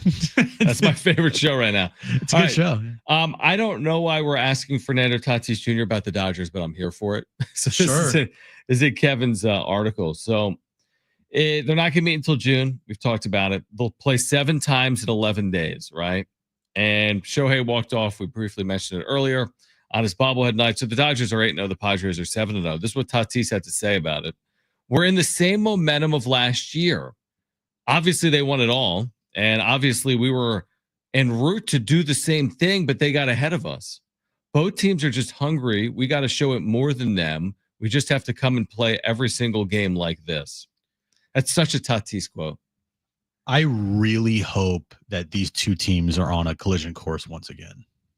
For the playoffs. Yeah. Would you prefer to play the Dodgers in the playoffs to get to a World Series or just avoid them altogether and the Phillies pick them off or whomever?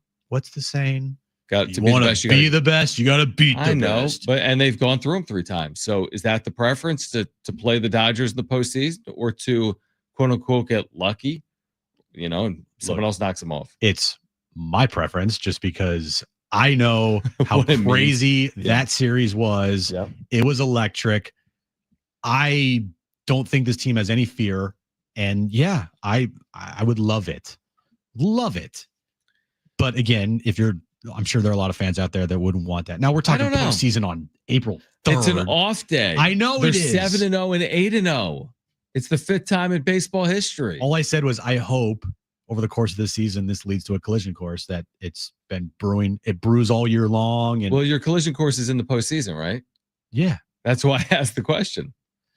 Okay. Right? I mean, the only collision course is if they meet I don't think it's the June collision course. It's like, oh, we're gonna meet in a regular season game in June. Yeah, we're a game up. I mean, yeah, it'll be interesting to see where these two teams are when they meet for a first time in June and how they square off against each other. They could both be playing incredibly, but then if one team takes 6 of 7 or 5 of 7, that could change your thoughts on one of the other, the other team. They don't do like DVDs anymore for those teams winning World best, Series. dude. Those are awesome. Yeah. They do like YouTube, or now it's like Apple TV Plus is doing a Right. documentary on the Dodgers. It's World like behind a Series. paywall now to Right. watch your team's World Series. But I want the eventual Padres DVD or World Series video, whatever it is, to be like beginning of the year. Dodgers and Padres started out both, undefeated, and they just went back and forth all season long. That led to them facing off in the postseason in an epic series where the Padres finally prevailed. You know what I mean? Like, that'd be cool. Divine Sports Gospel in the chat. What's up, man? He says we want all the smoke. All the smoke. Yeah, bro. I do like bring it on. Yeah, I mean, I don't dude. think anyone's running away from anything. No. Especially the way the Padres played the Dodgers last year, just in general. And we know regular how season and crazy postseason. those series are. Incredible. I love those series.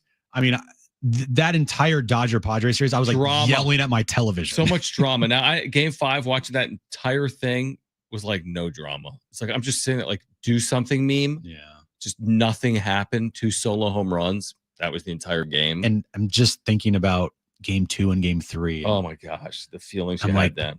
man, if only they could have just finished that off, because that would have been an iconic moment if they finished off those series. It still kind of is when you think back. Like, I still get chills thinking about that Tatis homer in Game 3, and then Tatis just the like ass whooping wagging in Game his 2. tongue. Like, Like, Profar jarring with the crowd and left. yeah. Now all Dodger fans are like, see, Yeah. he was angry because he was taking steroids. What was the video that who produced the video that you sent me last night? Which basically was, hey, is it any surprise that Profar was taking steroids? You're like, the video you sent was comical. It was like, this guy didn't do anything for 10 years. Then he hit last year and was like fighting everyone on field. Yeah, we couldn't play it. We can't play because Nice. there's like a lot of cussing in it. He doesn't call him Jerkson. He calls him Jurgensen or something. Yeah, what is that? Because it's just like a satire. It's like a funny bit. It's I know. hilarious. It is funny. It is funny. You didn't tweet that, did you? No. I'm saying I would tell people to find it on your on your social. It's out there. Look, a bunch of people. Yeah, it's been retweeted retweeted. it. It's funny. It's hilarious though, because like, does a I laughed. 31-year-old player really benefit from steroids? Abso-freaking-lutely he does. And here's how. Yeah. All right, coming up next hour, in the 4 o'clock hour, we have tickets to give away to see Willie Nelson and Bob Dylan right here in San Diego. This will be May 15th at the North Island Chula Vista Amphitheater. So be listening for your chance to win those tickets. Again, Willie Nelson with Bob Dylan. We'll get to the wrap on the other side. Then Annie Halpern writing about Jason Hayward and the Padres giving back today on an off day in Chicago. She will join us. She wrote about this today in the Union Tribune. She'll join us coming up at 5 p.m. There's a lot to get to over the final 2 hours of the show, including that Willie Nelson, Bob Dylan giveaway. Hour 3 of John and Jim in the Wrap coming up next. Stay with us.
This update's brought to you by the San Diego International Airport. Padres off day today. They take on the Cubs for a 3-game series starting tomorrow morning in Chicago. 11:20 first pitch. Shoto Imanaga on the mound for the Cubs against Randy Vasquez for the Padres. Moving over to NFL news of the day. Geno Smith signed a 2-year, $75 million contract extension with the Las Vegas Raiders. And going back to the Padres today, they announced that they have selected Oscar Gonzalez to the Major League roster. They've optioned him to AAA El Paso. And to make room on the 40-man roster, Johnny Brito has been transferred to the 60-day IL. Also, Eggy Rosario, he's cleared waivers, John. He's been outrouted to El Paso.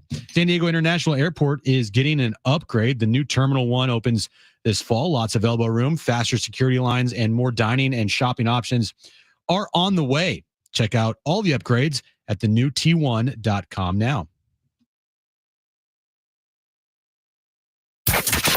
Getting you all set for that drive home. Let's just start the show. Here's John and Jim. All right, San Diego and Southern California, what's going on? This is hour 3 of John and Jim. We have Annie Halbrin joining us coming up at 5 p.m. Writing today in the UT about Jason Hayward heading home, so to speak. He resides in Chicago. He won a World Series with the Cubs. He spent 5 or 6 years there in the prime of his career. On an off day, the Padres are volunteering with Hayward, or a majority of the Padres are today. So Jason Hayward heading home, and a reunion of sorts for Hayward coming up this weekend. He gave the speech. Cubs fans will always love it. Well, because when they had the rain delay in Game 7 of the World Series, he gave the motivational speech that got the team pumped up. After the Rajai Davis home run, the tarp goes on the field. A lot of players credited his speech during that rain delay to them pulling it out in extra innings. Remember that game, Jim? Were you walking? Was I walking? Were you like a toddler? I forget. What year was that? It's like walking. You're probably 35. You're always I'm a goo goo gaga. How old are you now? 35 or 36? 36 for the next 5 years. Exactly. That's exactly right. I remember that series very well, John. Who won? The Chicago Cubs. So can I share something real quick? We'll get to the wrap in a moment. Yes, Sean. Open floor. We have plenty of time. 100 hours. Rajai Davis, who hits that home run for Cleveland, right? At the time, the Indians. Uh-huh. My first year in minor league baseball, Rajai was on that team, the Lynchburg Hillcats. He was a Pirates affiliate, 2003. Wow. The Wayback Machine. He was one of my favorites. And then he had an unbelievable big league career. He was up for a decade plus. He would have been remembered. That would have been like the greatest moment, if not for what happened. Like, he hit a game-tying home run in Game 7 of a World Series that's basically not really remembered because the Cubs won their first World Series ever. I mean, since 1908. When that game was happening, Brent, what were you into it? How big of a mess were you by the time that thing ended? I just sat there in shock because I kept waiting for like the umps to be like, "Oh no, wait, no, his foot came off the bag. He was actually safe." And well, I mean, like the ups and downs of that game, because it was a back and forth game. I was mad because I didn't understand why Madden left. Yeah, of course. Aroldis Chapman out there for so long, and he pitched him so much in the series, where it's like you could tell that his arm was rubber, and it's just like, dude, you're sending him back out there again. So when I thought that was going to cost us the series. So when Rajai Davis hit that home run, how many F-bombs were dropped by you? Or were you just like silent because you couldn't believe what happened? I think I was just silent. Yeah. You know what's funny? I'm just looking real quick at that game. So the Cubs led 1-0, then they led 5-1, then it was 6-3. They led the whole game is the point. Then there's the home run. It's 6-6. There's a rain delay. They scored 2 in the 10th. Cleveland scored 1 in the bottom of the inning. And that's crazy because that had been, man, that was over 100 years for the Cubs from 1908 to 2016. That's unbelievable. And it's not 100 years for at the time, the Indians, but. Oh, you're getting up there now. I mean, it is a long time for Cleveland. Yeah, they're still waiting. Yeah, they are. Right? They're still waiting. San Diego's still waiting. Their drought's longer than the Padres. Yeah, good point. I don't know how long they've been around because they were something else before, the spiders and all this stuff. But yeah, they have been waiting since, just arguably 1896, 19. It's been a while. 1896. Well, someone mentioned yesterday, and it kind of was a bummer for me. They're like, it was on the wrap-up show. They're like, it's all good. It took the Dodgers 72 years to win a World Series. I'm like, wait, excuse me, what? Like, huh? But the Dodgers' first World Series, when there were only 16 teams in baseball, was in 1955. And they had been around since the 1800s. So Padres have been around for 50-something years, but there's been other teams with droughts. Cleveland, obviously, the Cubs between World Series had the 100-year drought. Can we not have that long of a drought here, please? Thanks. Yeah, I always find it interesting for imagine you're alive for 100 years and you're a diehard and your team never wins, but they win before you and after you. You die and then they win the next year. Or a day later. That would suck. Doesn't that suck? You watch every game for 80 years and you don't win. That's why sports is just, you love it and you hate it. Mostly love it, but it just, man, sports could just kill you, literally. Well, I've always said that disappointment far exceeds any. Because you remember the disappointments more than the wins. It's rounders. You know me with the movie quotes. I feel like I do it too often. But in rounders, you're like Jackson Merrill. No, what you got all these quotes. I am. I should have a John Schaefer and Jackson Merrill quote book. But in rounders, right, there's the line of you don't remember your poker wins. You remember those heartbreaking losses. Heartbreaking on the river losses. Now, of course, if your team does win a World Series, you obviously remember that forever. Yeah, it's pretty good. But then you also in the back of your mind say, well, this year they could have won it and they didn't. And they lost, or this year they could have won it and they didn't and they lost. Well, it's there's two ways to look at even if you're a Padres fan and you haven't won a World Series, but you had 84 and 98 and that's to be celebrated. But then again, the end of 84 and 98 is like the end of every season for a team that doesn't win. The Merrill quote, if you're not first, you're last. That's what he said yesterday. Championships are last. I don't want to finish in second, is what he said yesterday, which I appreciate. I just thought of this, and I don't know if it's a good question or not. Would you consider last postseason up 2-1 against the Dodgers, going 24 scoreless, the biggest heartbreak that you could for the Padres? I know the World Series obviously, but they were never in a position for the Padres. They were never in a position to win those series. Right, for the Padres, it's probably right there. It's not a baseball history thing because of Yankees, Red Sox 3-0. I'm talking about Padres. Padres. Yeah, I mean they don't have a ton of postseason history. They don't have a up 3-1 in the NLCS. They lose that series, or up 3-1 in the World Series. Game 163. They do have those. But you're right. I mean, go through their postseason history. They actually have a lot of excitement in 84 and 98 to get to World Series. The way they did it, but then they weren't competitive in the series. So yeah, I mean, if you just walk through these postseasons, there's not a lot to really go through. I'm just looking. So I would say yes. Yeah, I'm thinking of the biggest or most heartbreaking postseason moment for the Padres.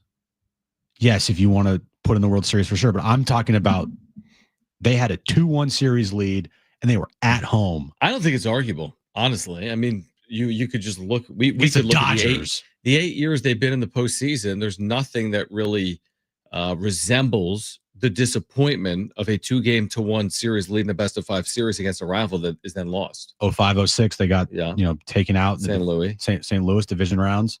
Obviously the 07, the 163, that was heartbreaking from a standpoint of Hoffman was on the mound. They had a lead. But they're in Colorado and they lose that game. I don't think that's a 2-1 series lead in the DS against the Dodgers. I think it's heartbreaking, but I think the Dodgers series is more heartbreaking. Technically, that game doesn't even correct, but it's still it's not even the records. A monumental game. I mean, it's such an important game. That's a heartbreak. Yeah, but to me, last year was a bigger one, and I could argue that. I know it's not a World Series, but it's up there. If you were to ask some diehard lifelong Padres fans, give me your most heartbreaking moment that you can remember. Obviously, there's recency bias here with last year's postseason. I don't think it's recency bias.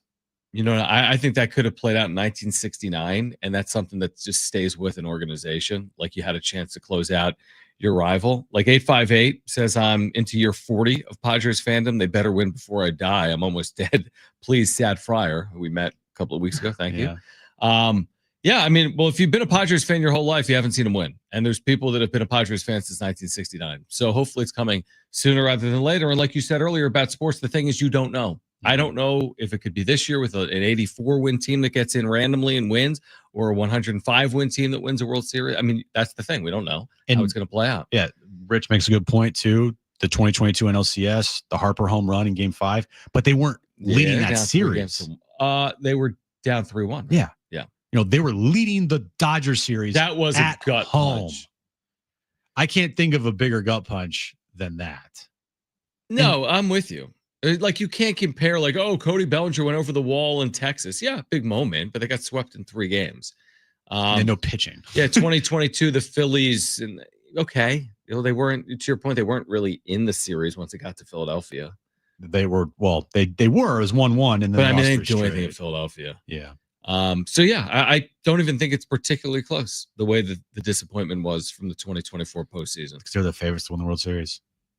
Yeah, After for a Game brief 3. moment. Yes, After for a Game 3. brief moment, the Padres were favored to win the World All right, Series. enough of that. This team this year's 7-0. They're the greatest team ever. And they got a 5% chance of winning the division. Jim told us earlier it's gone from 4% to 5%. Jackson Merrill signed a huge contract. Everything's great. I mean, it's been amazing. Why are we talking about last year? I don't. Off day, man. It takes you down some paths. It's been an amazing week with Merrill, with the crowds, with the performance and the play of the team. Right? It has really been an amazing week. Marty talked about it. Marty Caswell, our former colleague. Like, can you have a better week than this, Padre fans? And they only exist in October. Better weeks than this, I would say, because there aren't a lot of 7-0 weeks. I'm talking about ever. They don't have a lot of 7-0 weeks, like 7-0 homestands. So you're right. Enjoy it. Let's celebrate it. Let's hope that it continues. Because you're right. It's been an amazing start. Did they have a 7-game winning streak last year? Twice. Okay. In the second half. Never longer. 2 7. I was going to say they had to have, because their second half was incredible. They did. So when they got to 50-50, they rattled off 7 straight. And then they did again within the next week or two. So they had 2 7-game winning streaks in the second half last year. But they didn't have an 8-game winning streak, and that's something that they can secure tomorrow with a win, potentially. Cubs have been weird. I looked at those, like what Alex was talking about earlier. Their team ERA is like 28th in baseball. And then they've hit all these home runs. They've hit 14 or 15 home runs. Now, some of that was in Sacramento, but offense has been good. Pitching's been bad. And he said their bullpen has been an issue. So, and also the weather. I don't know what to expect this weekend with the weather and home opener for the Cubs. We'll have it coming up in the wrap, which we'll get to on the other side. Like, what would you take? What's a good road trip now? Now that you're 7-0, like, what does a good road trip look like for the Padres? We can hit on that on the other side. Plus, Annie Halbrin will join us coming up at 5 p.m. She's with the UT. She's been writing about Jason Hayward, her thoughts on this unbelievable start for the Padres overall. Plus, this hour, your chance to win tickets to see Willie Nelson. That'll be with Bob Dylan. And that's coming up May 15th, North Island, Chula Vista Amphitheater, May 15th. Tickets and info at Ticketmaster.com. But that's in about 30 minutes. Your chance to win tickets to see both Willie Nelson and Bob Dylan on May 15th. Annie Halbrin will join us coming up at 5 p.m. I have a comment I want to share related to the portal for Magoon Guath because of some of the stuff I've seen on social media as well. But on the other side, the wrap. Stay with us here, John and Jim.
Annie Halpern coming up at 5 p.m. with the UT, friend of the show. She'll join us coming up in about 30 or 40 minutes later this hour. Your chance to win those Bob Dylan and Willie Nelson tickets.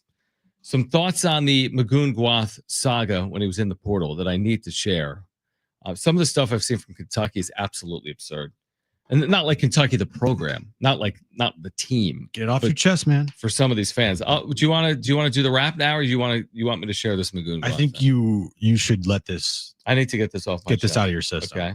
So this is what I'm going to get out of my system.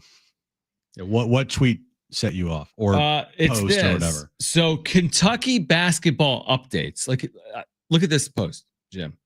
On Instagram. This is what I've been telling you. Create posts like this. All right. You want 10,000 likes? You want me to do that? I do. Okay.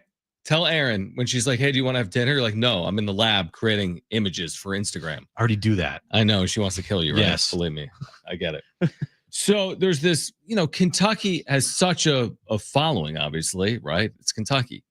So this Kentucky basketball updates goes, we reached out to Magoon Guath in the aftermath of the mess that was yesterday's quote unquote commitment from him. Mess. As in, Kentucky thought all these insiders that cover Big Blue Nation and Kentucky, crystal balled, predicted that Magoon Guath was going to Kentucky.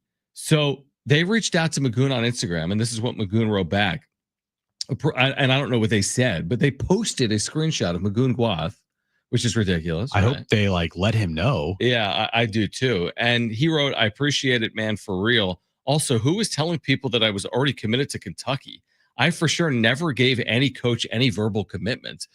And the reason this kind of, I don't know, gets under my skin is that me. I'm going deep into the web during this stuff. You're in the deep portal. I am. I'm in the portal that isn't the transfer portal. So last night I'm listening to a Kentucky sports radio show. Of course you are. And the guy's like, and I'm listening to the show, and this guy who scoops commitments is like, well, he gave the coaches his commitment, so he must have gone back on that. Like, no. You're trying to come up with an excuse to protect yourself and your little show at the expense of these student athletes. And I think that's bogus. You're basically making kids pawns in your little game when you get something wrong because you're pretending as if you have some inside knowledge you don't have. Is there really some dude at Kentucky Sports Radio that has a direct access to Mark Pope, and Mark Pope told him that Magoon Guath said he committed? That's a joke. When people get something wrong, they always try to protect their beep, because I can't say that word, right? You can say ass. They try to protect their ass, but I can't finish the word. Well, but they try to protect their ass to make themselves look good, as opposed to just saying, you know what, my bad, I got it wrong. I just hate that. Because Magoon Guath goes back to San Diego State, there always has to be an excuse or a reason, or blame the kid. Oh, he didn't go to Kentucky. He told him he was going to Kentucky, but he went. Oh, he went against his word. No, he didn't. That's his exact words. He said, no, but I didn't tell anyone I committed to Kentucky. So stop spreading that. It's almost like the reason why I don't want to know things. Yeah, exactly. You don't get deep into the portal like I do. No, I'm a big hey, just give me the sausages. Don't tell me how it's made. Right. I don't. That's how I am with vegan sausage. Yeah. Like tofu sausage. But right? First of all, what's it called? Because you do social way more than I don't even know how to do social. Right? I'm like, hi. That's my post. You've done social things where you're like, dude, Jim, look at this. And I go, did Jones make that? Yeah, that's terrible. What is it called when you're farming for content or aggregating it? All these things that companies do. Your engagement farming. But this is the worst of it. When you take kids and you put them into this when it doesn't go your way and you just want reaction and you want fake outrage and vitriol, you want to blame the kid because he didn't end up at your school. Yes. Right. We've talked about that. We're not sitting here blaming Lamont Butler when he spent his fifth year somewhere else. This is also not how it used to be in college athletics. So people are getting used to it. It's new. If somebody's getting paid millions of dollars or potentially millions of dollars to play a game, kind of feels a little fair game to me. Now I understand. Interesting. I see what I see what you're saying. It's almost become professional. Yeah. I'm not going to rip a high school kid. Gotcha. But college kid, now they're making money, good money. It's interesting. I hadn't thought about it that way. That's why in professional sports, especially, I don't think anybody's above criticism. in professional sports because they're getting paid lots of money. Huge public figures. Yeah. The money's crazy. And, they're playing a game for millions of dollars. Right. And now in college, they're playing a game for millions of dollars. Not like the last guy on the bench or the last guy on the football roster, but the star quarterbacks, they're making close to $10 million. The star basketball player, Cooper Flagg, he's making close to $10 million.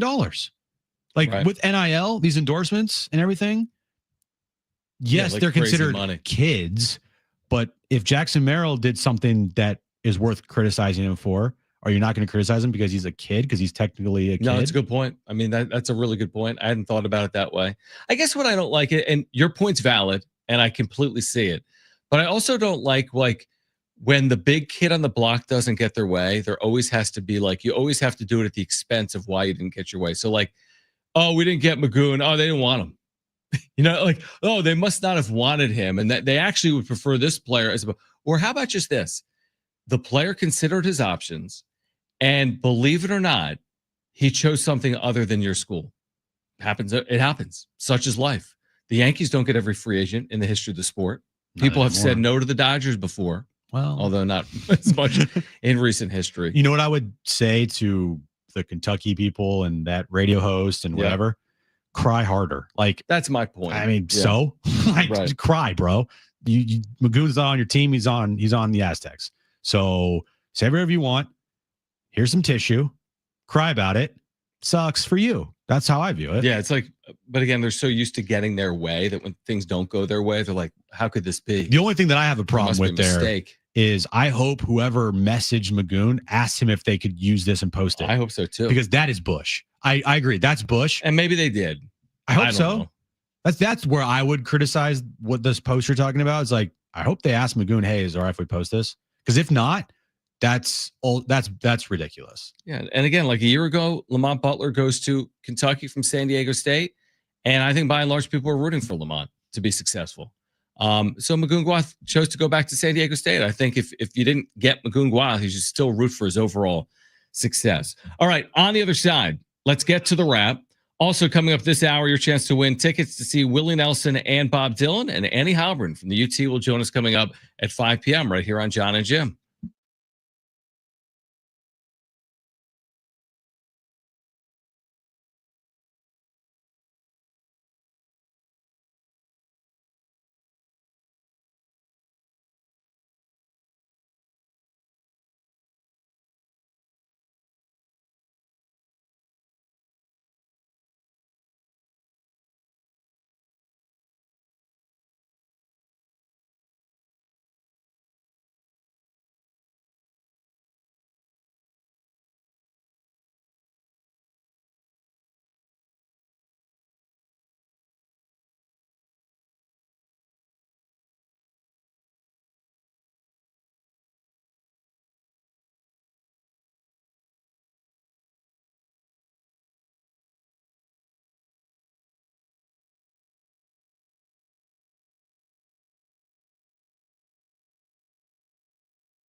This update is brought to you by the San Diego International Airport. Padres off day today.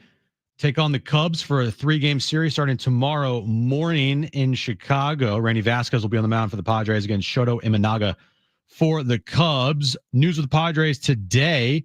Oscar Gonzalez has been selected to the Major League roster, but he's been optioned to AAA El Paso. Johnny Brito has been transferred to the 60-day IL. And Eggy Rosario, he's cleared waivers, and he's been outrighted to AAA El Paso. NFL news of the day, Geno Smith signed a 2-year, $75 million contract extension with the Las Vegas Raiders. San Diego International Airport is getting an upgrade. The new Terminal 1 opens this fall. Lots of elbow room, faster security lines, and more dining and shopping options are on the way. Check out all the upgrades at newt1.com. All right, Annie Halpern from the UT will join us coming up in 30 minutes. And we'll give away Willie Nelson and Bob Dylan tickets in 15 minutes, roughly. So be listening for your chance to win those tickets to see Willie Nelson and Bob Dylan on May 15th. Here in San Diego, we typically get to the wrap around 4, but we'll get to it right now. It's time for The Wrap, presented by Sombrero Mexican Food. Check out their website at sombreromex.com. Who wins tonight's Warriors-Lakers showdown in LA? Let's try a showdown tonight, late in the NBA regular season, Jim. You can listen to the game right here on the station, 7 p.m. It's going to be the Lakers. Warriors, they don't play the Lakers well. LA, they do not play like well in LA because it's LA and they just go out and party. Like the other night. Warriors don't play LA well in LA? Yes. Okay. They were out at the LAFC Inter Miami match the other night. I don't expect the Warriors to win this game. I just don't. I need to see the Western Conference standings because we're getting late now. They are bunched up. Yep. About a week and a half left. So the Lakers right now are the 3 seed in the West. They're 3 games behind the Rockets for the 2 seed. So that to me seems unlikely. And your Warriors, literally, Jim, are just 2 games behind the Lakers in that 5th spot right now. So this is a huge game because this is the 76th game for the Warriors and 76th game, I think, for the Lakers. So we're getting late. Huge game here in the West tonight. This year especially, it is an example why this play-in tournament is ridiculous. Oh, because of 9 and 10, right? They're so far back. They're 6.5. So the Mavericks are 6.5 games back of the Grizzlies for the 8th seed. Yeah, it's a joke. They're going to have an opportunity to make the postseason. Yeah, it should just be right. The Grizzlies should just move on. They're 7 games better than the team behind them. No, by the way, it's not even. It's teams are under 500. Dude, look at the East. Let me see these records. Look at the East. I mean, the 10th seed right now is 34-42. You should be losing your job at 34-42. It's ridiculous how the play-in tournament is giving these awful teams. The play-in tournament was designed for if the 9 or 10 seed was like a game out of the playoffs. I don't get it. I don't like it. Not 8 games out of the playoffs. You know the Lakers' home record? I don't. 29-9. That's why one of the better the teams Lakers in the tonight. league. One of the better teams in the league. The only team better in the West has been Oklahoma City, 34-5. Next question. Which Final Four game are you most looking forward to? So there are 2. Yes, John. I'm going to go Auburn and Florida because I have Florida as my national champion. Okay. So I have more interest in that game. I think it'll be a very good game.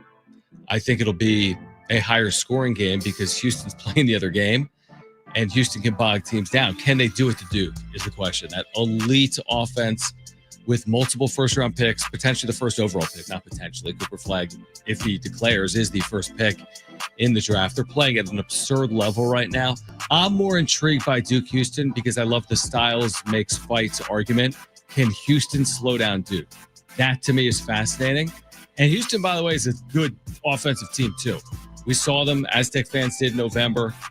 They're a veteran group with a great head coach like Kelvin Sampson. So I hope that both games are really good because the tournament's been up and down. I just hope these 2 games on Saturday are compelling for close to 40 minutes. That's what I'm hoping for. I wonder what the record is for combined wins of teams in a Final Four. Their records are all crazy, right? Florida's 34-4, Auburn's 32-5, Houston's 34-4, Duke's 35-3. Yeah, those records are absurd. It's like a combined over 100 wins for those 4 teams. I mean, you're pushing close to 150. It's ridiculous. Close to 150. They've lost a combined, 15 games maybe. So, yeah, the top of college basketball has been amazing this year. I don't know if that's going to continue, but these 1 seeds have been the best teams clearly to this point. Next question. Would you guys sign up for a 3-3 road trip for the Friars? I wouldn't. Neither would I. I wouldn't. Neither would I. They're 7-0. Yeah. Why? What are we settling for? Shortchange them. There's no settling. No. I'm getting greedy, bro. I'm looking at 4-2 or better. Yeah, I'm looking at 6-0. Yeah, no, I don't want 3-3. I mean, I'm not going to kick and scream. Now, if at the end of the road trip they're 1-5, then yeah, I'll go back. I'll say, yeah, I would have signed up for 3-3, but no, man. No, the way they're playing, yeah, and the belief in this clubhouse, and I'm with you. I want 4 or more wins. Now, 3 of these games are against the A's, so yeah, I want to win that series, and I'd like to think I could win a series against the Cubs too. What is funny though is 3-3 road trip. A lot of times in the year, you would say, yeah, sure, sign me up. And if that were to happen, they return home next Friday against the Colorado Rockies. They're 10-3. You know what I mean? Right, with a 3-3. Right, yeah. So anything better than that, it's like they go 4-2 on this road trip. They're 11-2. That's crazy. Yeah, that's why I'm rooting for it. 4-2 or better, and you're off to just an unbelievable start. You're just racing out. I don't know if it's the lead in the division or not, but it would be an amazing start. Knowing what's going on in the division, the Dodgers would be 12-1. Yeah, you're 12-1, and the Dodgers like 4 games up somehow. Yeah. Next question. Will Magoon Guath average a double-double next year?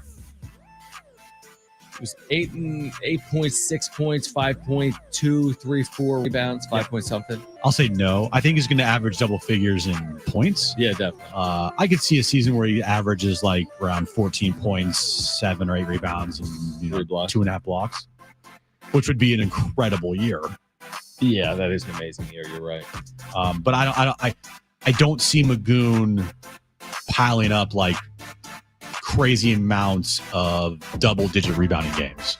I think as he gains strength, it's at least a possibility. It's hard to average double-digit rebounds in college, you'll notice. Like if you look at the national leaders, there's not a lot of guys with double-digit rebounds, but I'm with you. He'll have more growth offensively. He's already among the best defensive players in America.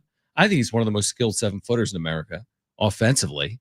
3-level scorer, right? He can shoot the 3-ball, mid-range jumper against the basket.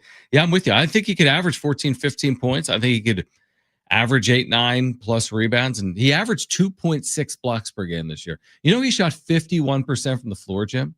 He shoots a lot of threes. And he shot 51% from the floor overall as a freshman. That's good. Yeah, it's really good. It's really good. Now, we don't have anything to worry about with the NBA draft process, do we? I guess you always do. I don't know enough about it because I haven't talked to scouts about it, but if someone becomes enamored with him and wants to grow his game at that level, it's always a possibility. I feel like in recent memory, when players say that they're going to enter the NBA draft, ... while also maintaining my college eligibility, a lot come back. That kind of feels like a sign that they're going to come back. I'll give you a good example. We saw a player in the Mountain West, Neek Clifford, this year. Mm-hmm. He came back. And I'm looking at mock drafts as recently as 5 minutes ago at the break. And Yahoo has Neek Clifford as the 13th overall pick. He was a fringe draft pick, I think, a year ago, maybe a second-round pick. He went from a second-round pick. He improved his draft stock to potentially a lottery pick.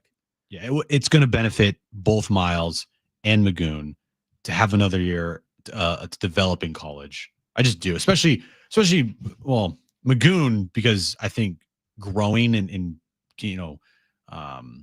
getting more size on him will help. You're saying just growing into his own body. Right. Yep. And also the fact too that he still has to, I think, improve on the court. He hasn't had much time on the court in his career. Same thing with Miles. I think Miles at the end of the year kind of fell off a little bit, and it's going to do him good to have another year in college, I think, to develop more.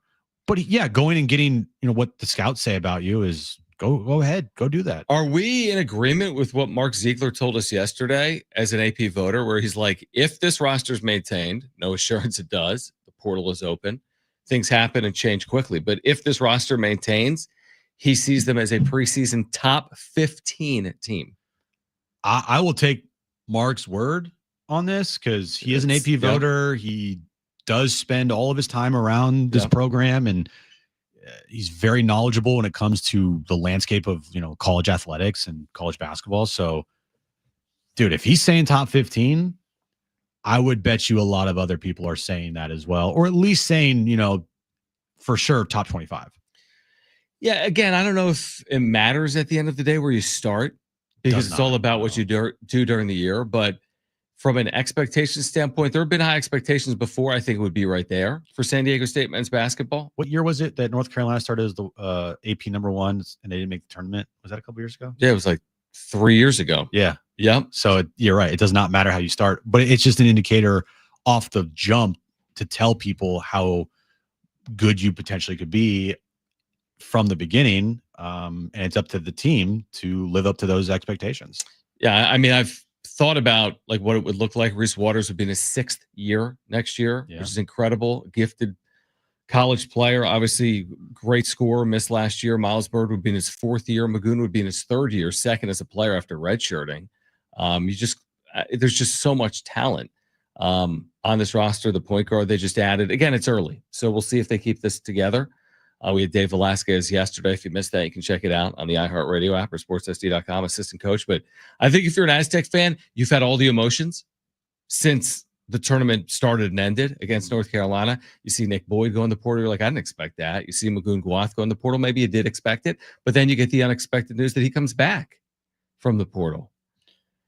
For everybody that was really critical of this team, the Dutch, at the end of the year for their loss against North Carolina and being like, this program's cooked. Yeah, you're probably walking back a little bit right now. Yeah, there's been some, Yeah, I mean, no matter the era, they found a way to win, and hopefully that continues, now and moving forward. But what this does do now is, like with last year's team, just making the tournament, I viewed as it was a success. And now you're looking for more. Now, if this team this year, if the guys all come back, right?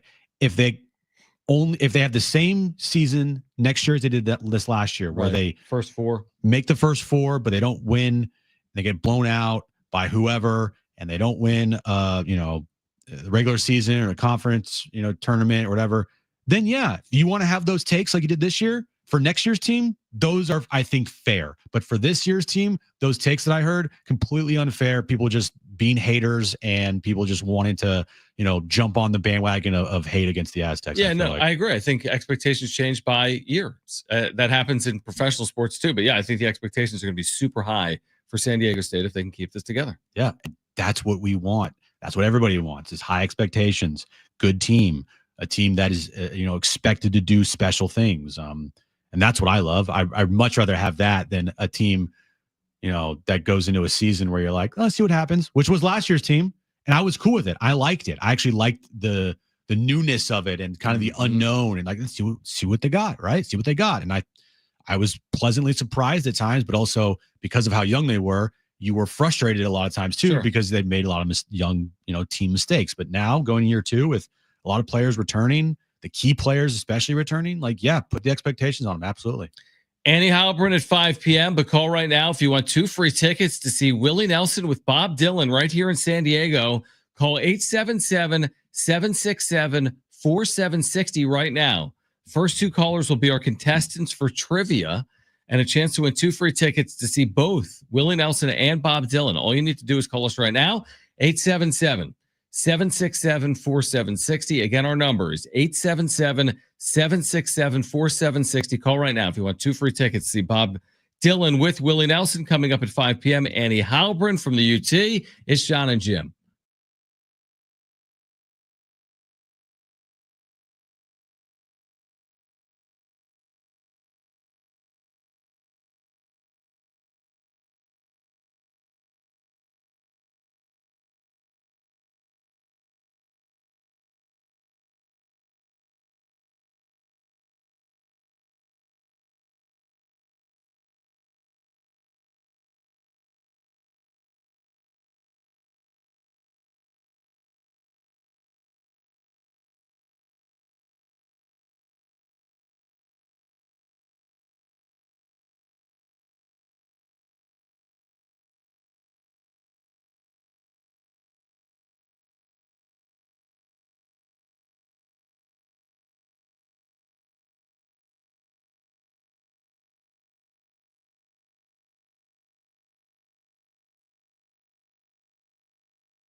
Right, Annie Halpern, friend of the show, back with us coming up at 5 p.m. She's been writing about Jason Hayward heading back home. Hayward and the Padres volunteering today on their off day in Chicago. We'll talk about that. Plus, the Padres 7-0 start with Annie. And Jackson Merrill's contract Oh, that extension. too. I forgot about that. You forgot about that? A little bit. Not really. But Annie's been out there a lot, right? Over the last week. Yeah, she's been there every game. Every Thursday for the next 2 months. Nothing, by the way. Did you know that? They're off. Yeah, I did. They have an absurdly crazy amount of off days on Thursdays this year. It's what happens when you start a season March 27th. They're just building in more off days by starting earlier. And yeah, I guess it's better for player health and safety, probably, that they don't play as often. They're still playing 162. They're just doing it over more days now. It's now for 183 or 185. It used to be less days. So yeah, a lot of Thursday off days. What do you think they did? Well, they're volunteering, some of them today with Jason Hayward. Yeah, their first Thursday game of the year, this is bizarre, is May 22nd, is their first Thursday game of the year. And they only play 8 times all year on a Thursday. So the more you know. Who would have thought? Thursday facts on John and Jim. Actually, 9 if you included opening day, but I'm not including it. Doesn't count. Doesn't count. That one doesn't count. That one doesn't count. All right, coming up at 5, Annie will join us live, and right now, let's play.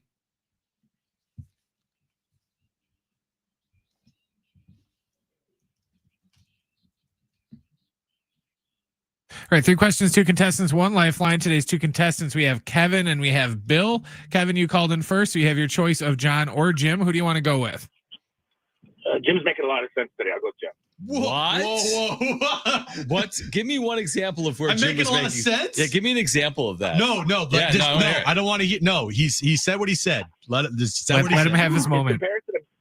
His comparison of Jackson Merrill being a kid to Magoon Guab Yeah, that was good. Getting paid in college athletics. That makes a ton of sense. Did you miss the part where he was like, were the Wright brothers from Russia? Hey, stop. Don't stop talking. Bill, you get John, okay? Okay, dokie. All right. Brent, what is the question of the day? Hey, I don't know if you guys saw it, but the Cardinals made Trey McBride the highest paid tight end in the NFL today. What? Can anyone sign a contract without being the highest paid something in the NFL these days? But Trey McBride is now the highest paid tight end in the NFL. Today's question, name the 8 tight ends with the most touchdowns since 2010. So we're looking for tight ends with the most touchdowns since 2010. Okay. Bill, you're up first. What is your first guess? You do have a lifeline if you want to use it. Kelsey? Travis Kelce? That's a good guess. Yeah, good guess. Very good. Kevin, you're up. What's your first guess? You do have a lifeline if you want to use it. I'm going to go with Gronk. Gronk? Also a good guess. Good guess. Bill, back to you. What's your second guess? You do have a lifeline, which is John, if you want to use it. Let's go ahead and use the lifeline. I'm already kind of sweating. Is it crazy when did Gates retire? He was already in LA, right? So, that's my, shot in the dark. I would say Antonio Gates. Antonio Gates, you take that, Bill. Yes, I do. Ah! I did not expect it to be right. I mean, that was probably the easiest guess. No, it isn't, because he did a lot of his work pre-2010, right? He had 57 catches after 2010. Which means he did most of it before 2010. Okay, Kevin, you're up next. What's your next guess? You do have a lifeline if you want to use it. Let's see. If Gates could be on that list, I bet Jimmy Graham's on that list. Jimmy Graham. Graham's good a good guess. guess, Yeah, very good guess. Bill, back to you. Final guess. You don't have a lifeline, so it's all up to you. Kittle. George Kittle. Oh! That means Kevin could walk off here with the correct answer. Kevin, you also have your lifeline. So what are you going to do? I'm going to go Jason Witten. Jason Witten Witten for the win.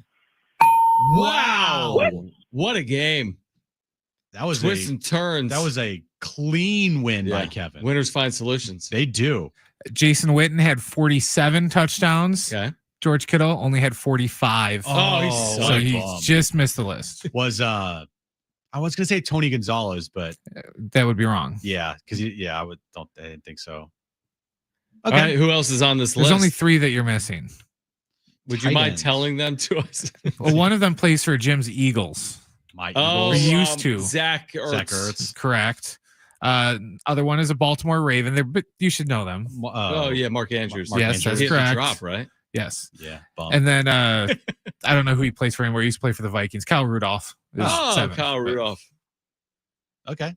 And the number one on the list is Kelsey. Gronk. Gronk had 93. Jimmy Graham had 89. Then Kelsey had 80. Oh, must be nice. Dude, they're so good now in the NFL. Well, And I think they were good back in the day too. yes, John. That's why they're professional You like that football take? players. Yeah. It's like Steph Curry. Have you ever seen him shoot? He's really good. He had 52 the other night. Did he? Is that good? Was it a loss? You see Jokic's Jokic had it in line? a loss, He had 61, 10, and 10 in a loss. which is like near the top of the most points scored in a loss in NBA history. Like, wait, what? Like, there's not a ton of examples of scoring more and losing. Ridiculous, man. 61 points. That is unbelievable. All right. So, congratulations, because you have won, Kevin, a pair of tickets to the Outlaw Music Festival. This is with both Willie Nelson and Bob Dylan and others at the North Island Chula Vista Amphitheater May 15th. Tickets and info at Ticketmaster.com. What do you think Annie has to say about the Merrill contract? She's like, I hated it. I wish they would have let him walk. Yeah, she got more money. What were they doing? What were they thinking? Yeah, how could you sign that? Well, she tweeted out, and that I read it the other day about the understanding of the relationship with the media, Oh, yeah. like the media and the player I saw relationship, that. Yeah. and how, being critical of a player is okay to do as long as it's fair and it's not over the top. Like, Stephen A. Smith attacking your fatherhood, right? True. Like, Yeah. like, hey, you got to be better type of thing. When we talk about that, we do it all the time, and we do it because Manny Machado, when he's slumping and when he has slumped, we've criticized Manny because he's the highest paid player on the team. Mm-hmm. And there's nothing that's like out of line when we are saying, hey, Manny, have his head that wears a crown. You got to be better. And probably there's a reason why this team isn't good right now. It's because you're not playing well. You got to step your game up type of thing. Mm-hmm. And sometimes people don't view it the same way, but I think Jackson does view it as, look, hey, someone points out my slumps. Someone tells me that I'm slumping and I'm hurting the team. All right, that's fair. I get it. That's your job. My job is go out there and make sure that you don't write those pieces anymore. Yeah, the exact tweet said the fact that Merrill understands and accepts that articles will be written when he slumps, then uses said articles to make himself better and never treats reporters any differently, so long as the criticism is fair, shows the maturity he has. That is spot on. Because there's a lot of athletes that will spend their whole career blaming the media. Trent Grisham has hit a home run. Random. So look out for that meteor. It's coming in the next 10 minutes. He actually would run into a ball every once in a while here. Well, I'm sure he's probably got a torpedo bat now. How is he still with the Yankees? Is that a torpedo bat? Rewind that. I don't know. Who else would want him? Okay. He's fine defensively. He's like a 10-time Gold Glove Award winner. I was told he's like the best defensive center fielder ever. Yeah, but everyone's like, dude, his defense in center field is great. It's like the guy couldn't hit a fastball down the middle. He couldn't get on the field with the Yankees last year. His defense was so great, Okay. it got it traded after that playoff game. Yeah, I don't think that is the torpedo bat. It's not. No. Dude, hitting a home run at Yankee Stadium is like, I could hit a home run at Yankee Stadium. I don't think so. I All right, couldn't. Annie Halpern, she'll join us next.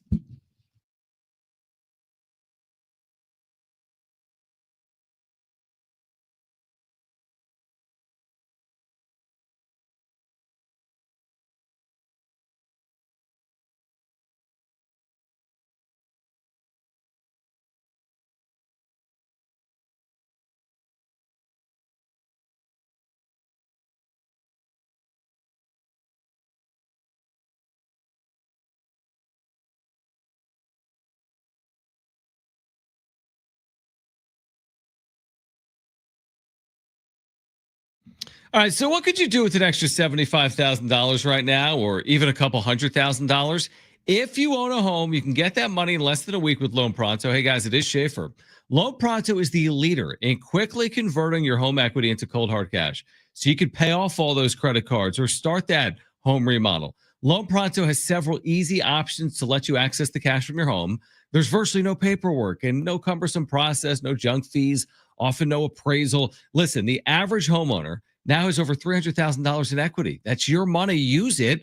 One client got $150,000 out, paid off all their credit cards, 2 car loans, and a personal loan, cutting their monthly expenses by $1,500 a month.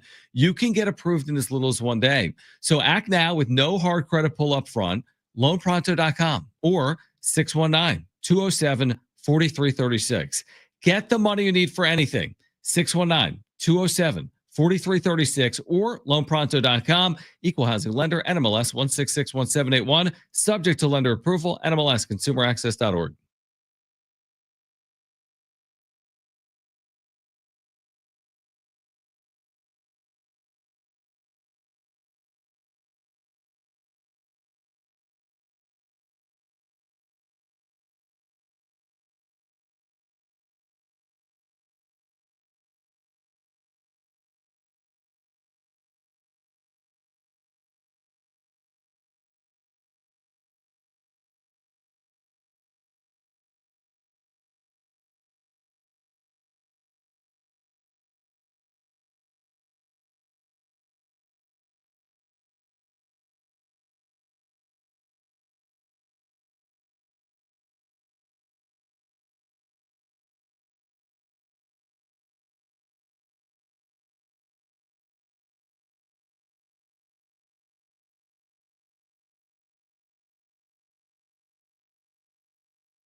All right, this update is brought to you by the San Diego International Airport. Padres off day today before they start their 6-game road trip. First road trip of the season tomorrow in Chicago.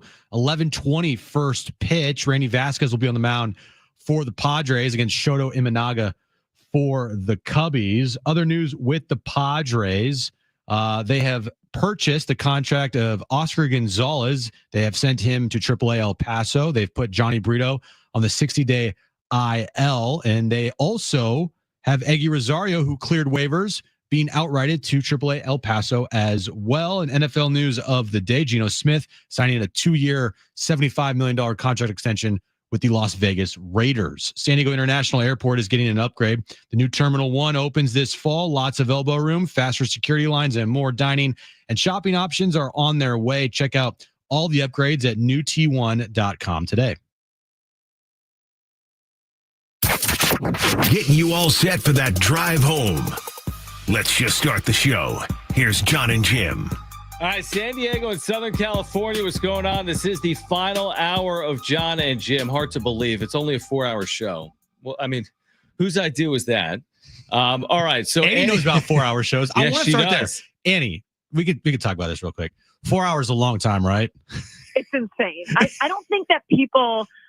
Okay, look. Here's the thing. Okay, 3-hour shows, you're like, oh, like 3 hours. That seems like a long time. And then you do a 4-hour show, and you're like, oh, I would take that 3 hours any day of the week. Oh, dude, that the 4 mental hurdle is, Annie, to your point, well, because we did 3 hours for the better part of 3 years, and now for the better part of maybe a year or a half year, we've been doing 4 hours. It's like, to me, like the difference between running like a half mile and running a marathon. Like I can run a half mile. I can't run a marathon. I used to joke that, a friend of mine that would joke like, oh, like my 4th hour brain, because by the 4th hour, I'm loopy. You know what I mean? I'm like, wow. Hey, We say the exact, it's the loopy hour. It's the loopy hour. All right. It Well, really is. it is for us. Hopefully you're not as loopy as we head into hour number 4. Annie Halpern is with us. We'll talk about what she wrote in the UT. I found it really interesting.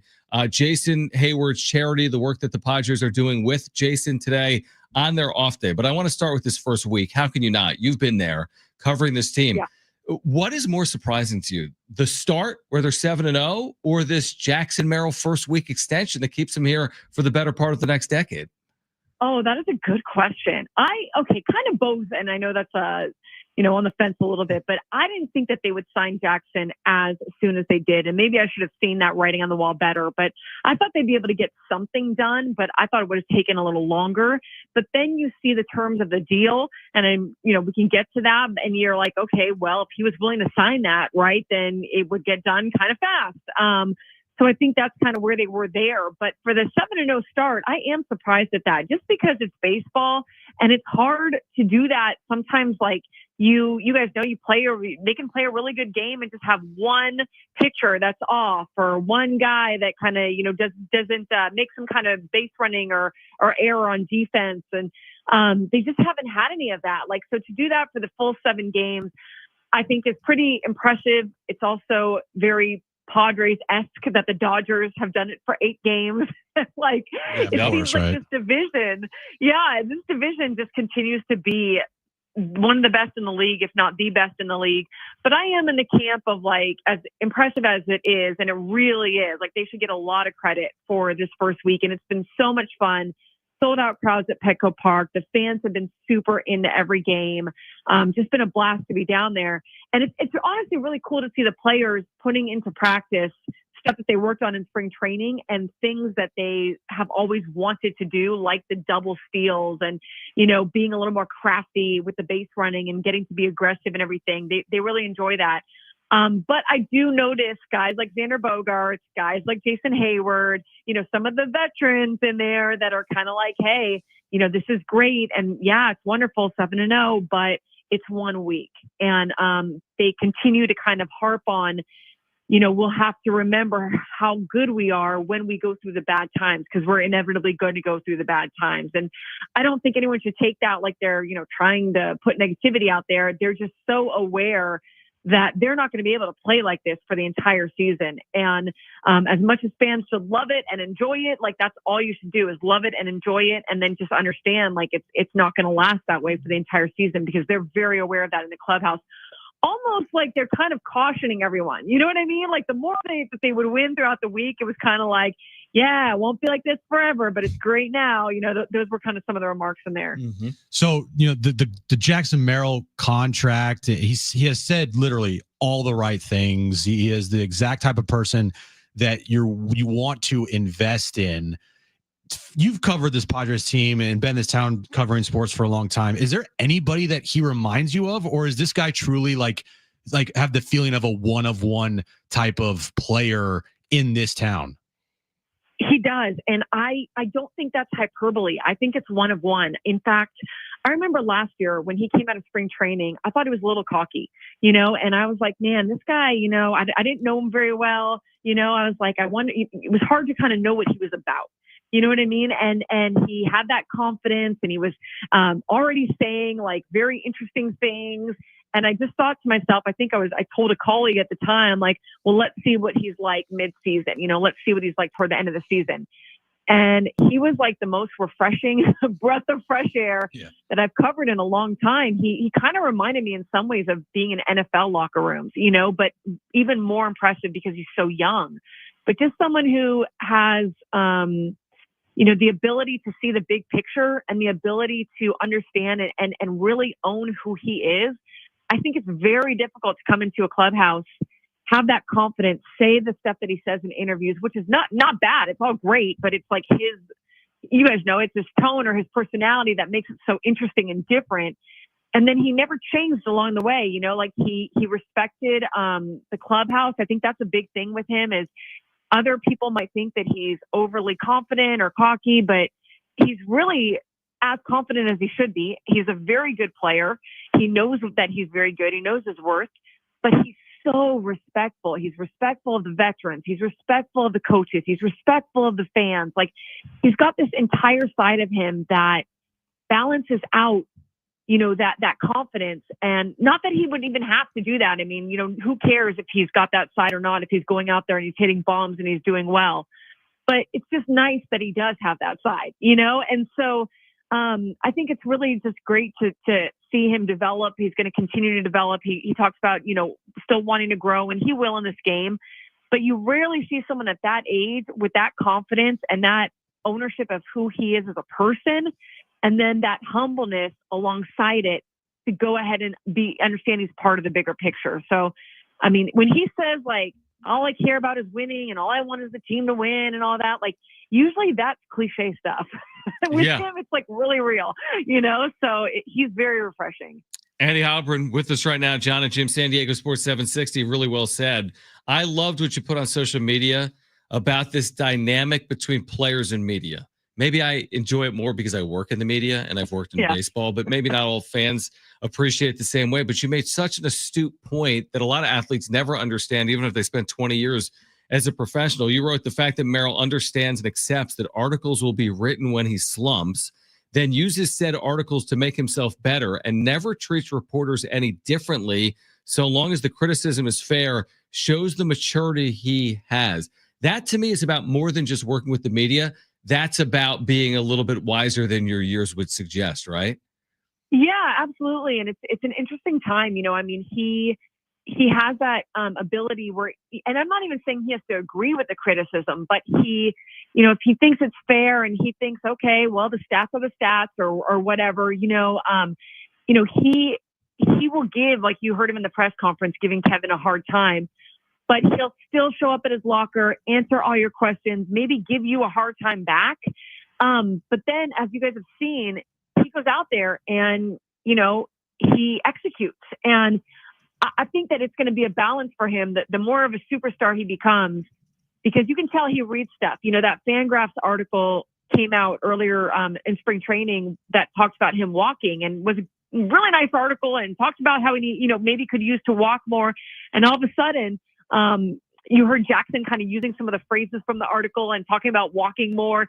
And it was just because I think my assumption is he read it and he agreed with parts of it. And he said, I'm going to walk more, and so I think he'll find a balance. I don't think he should, listen or read everything and agree with everything, of course. But yeah, it's like, covering the NFL. And this was a different time. This was when social media was still happening, but it wasn't as pronounced as it is now, and teams were doing their own content, but not as much as they do now. But you would go into the NFL locker room and you would show up the next day after you wrote something that might have been perceived as critical or whatever, and most guys would be fine. There might be a guy or two that has it out with you. Like I have seen, a guy have it out with a reporter, and or myself or whatever. Like it's I don't agree with it, I don't whatever, but they would have it out with you, and then, for the most part, if it was like a rational conversation, then you would kind of shake hands at the end and you'd show up the next day and it would be done. You know what I mean? Mm-hmm. And baseball's a little different. And I think it's also just the society and the time that we're in, where, they threaten to take away your credential, or they, threaten to take you out of the clubhouse, or they threaten to not talk to you again, or they give you a hard time in the scrums. And some of it's funny and some of it can be whatever, but other parts of it, I think are a little dangerous, So it is like just two different kind of things. And I think Jackson, again, it kind of has more of like the NFL mentality, although I don't know if it's still like that in the NFL, but hopefully you guys understand what I'm saying with that. Absolutely. Well, he said something the other day after the game, and he's like, I want to beat their ass. I want to beat them up. Like, I was like, dude, okay, wow. Whoa, calm down. Second. Like, all right. So yeah, that NFL mentality, Jackson Merrill definitely has it. Moving along here, Annie, to what you wrote about their first off day in Chicago. First off days of the year, maybe some guys are just like, all right, I just want to go do my own thing and whatever. But it seems like first off day, this team is really supported of one another. What's going on here on this off day with Jason Hayward and his foundation and teammates helping supporting him? Yeah, it's really cool. I mean, at first off day is so sacred to a player. And I know that sounds kind of crazy because they're making so much money, but you figure they've been going since spring training and they just played a week that, they went 7-0, but that was a really grueling week against two good teams. And the ability to just kind of have a day where you can lay in bed all day if you want to, I'm sure some of them would sign up for that. But Jason Hayward put into a group text, the team's group text, hey, I'm going to invite you all to tour the Jason Hayward Baseball Academy. And this is an academy that he partnered with. It's part of like a bigger community center in a tough part of Chicago, a tough neighborhood of Chicago where there's like a lot of at-risk kids and not a lot of money there and just underserved community. And he did this where he kind of created the part that is the baseball academy where they run clinics and help players all, training all throughout the year. He goes whenever he can, obviously when he's not playing, and then like he'll do also like showcases and clinics and stuff in the off season. So he's there. He's pretty hands-on, as much as he can be. And he still lives in Chicago.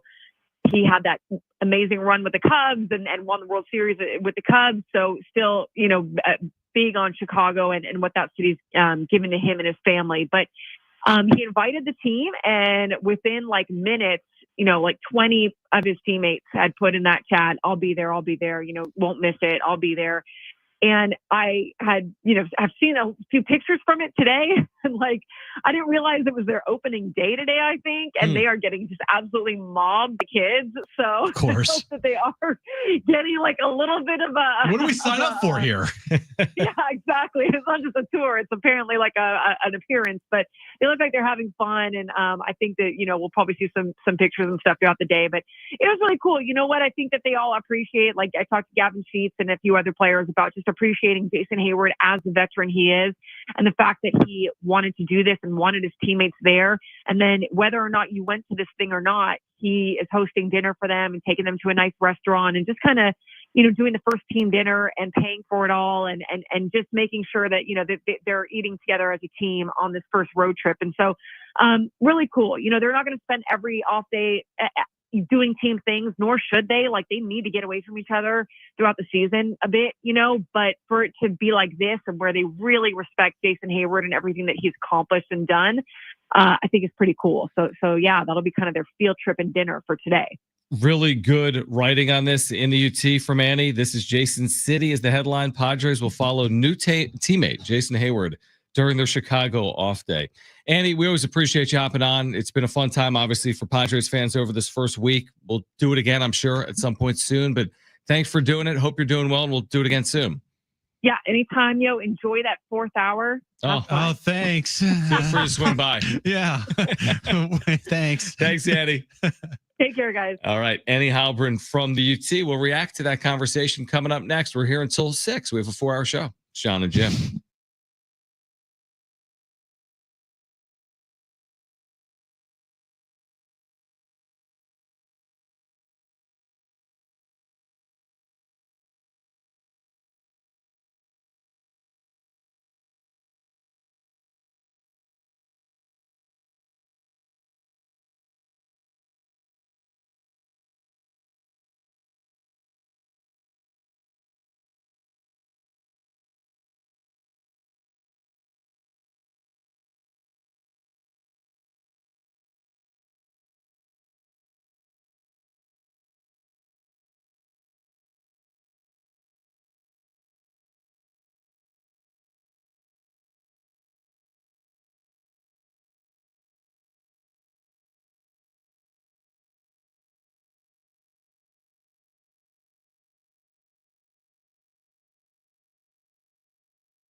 John and Jim, San Diego Sports 760 here until 6.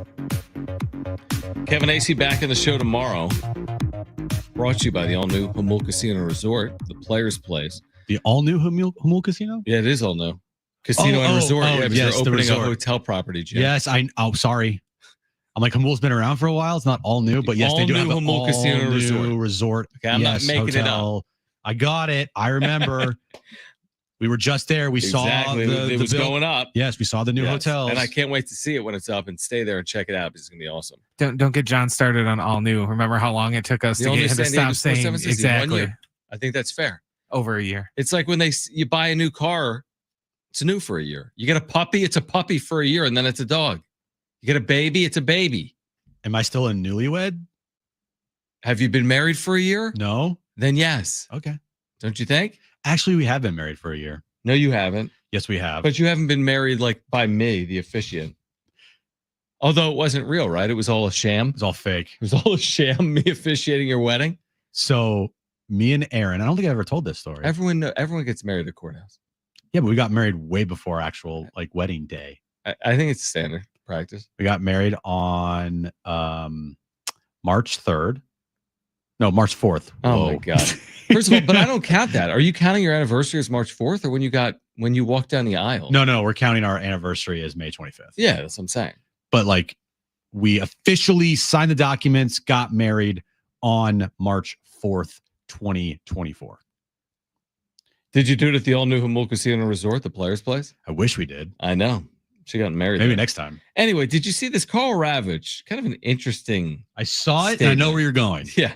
So Carl Ravitch, Sunday Night Baseball, broadcaster for 30 years. Carl. He said that Shohei Ohtani's global fame is comparable to Muhammad Ali and Tiger Woods historically. What? Initially, I did a bit of a double take, but then I thought about it. I mean, is that a reasonable comp?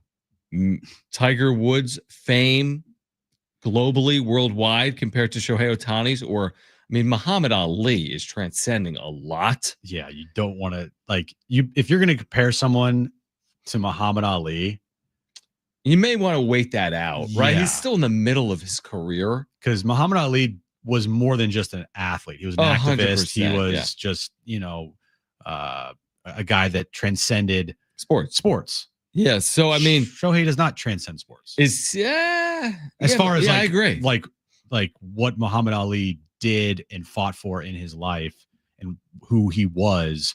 Shohei Ohtani is just, he plays baseball. Well, what about this statement? This is all he said. There probably hasn't been an athlete who's more well-known globally, maybe since Tiger Woods, maybe Muhammad Ali, than this guy. Did you forget LeBron James and Kobe Bryant? I think you could make the case he's the biggest and most well-known athlete globally on the planet because obviously of what he does in Asia, and that's why the Dodgers invested in him. Well, what about all these soccer stars? There's no way Shohei Ohtani is more recognized globally than Lionel Messi.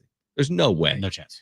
So if you're going to put Ohtani there, you'd have to put Messi there. I would say Messi's global impact, having won a World Cup that everyone watches, has to be more than like winning the WBC or winning the World Series one time, right? Lionel Messi, I want you to guess how many Instagram followers he has.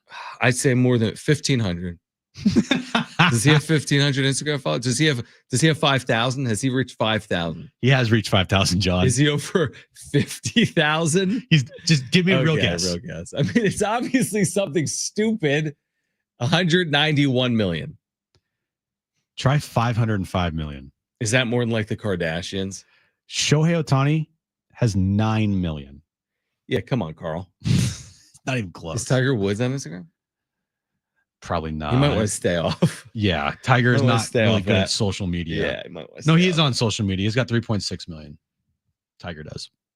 So I think me just randomly thinking about it, saying Messi, it's not even close, is dwarfing Ohtani today. Now, and then I don't think you can compare Ohtani to your point, Muhammad Ali. No, Messi in the States, in the United States, is not the biggest athlete. No, but that's not where he went. He said globally, there's more people out of the States than are in the States, and globally, it's not even close. And I'm with you on like LeBron. Okay. And forget about Instagram. I don't care what Instagram says about LeBron. He clearly has influence. The NBA is an international game.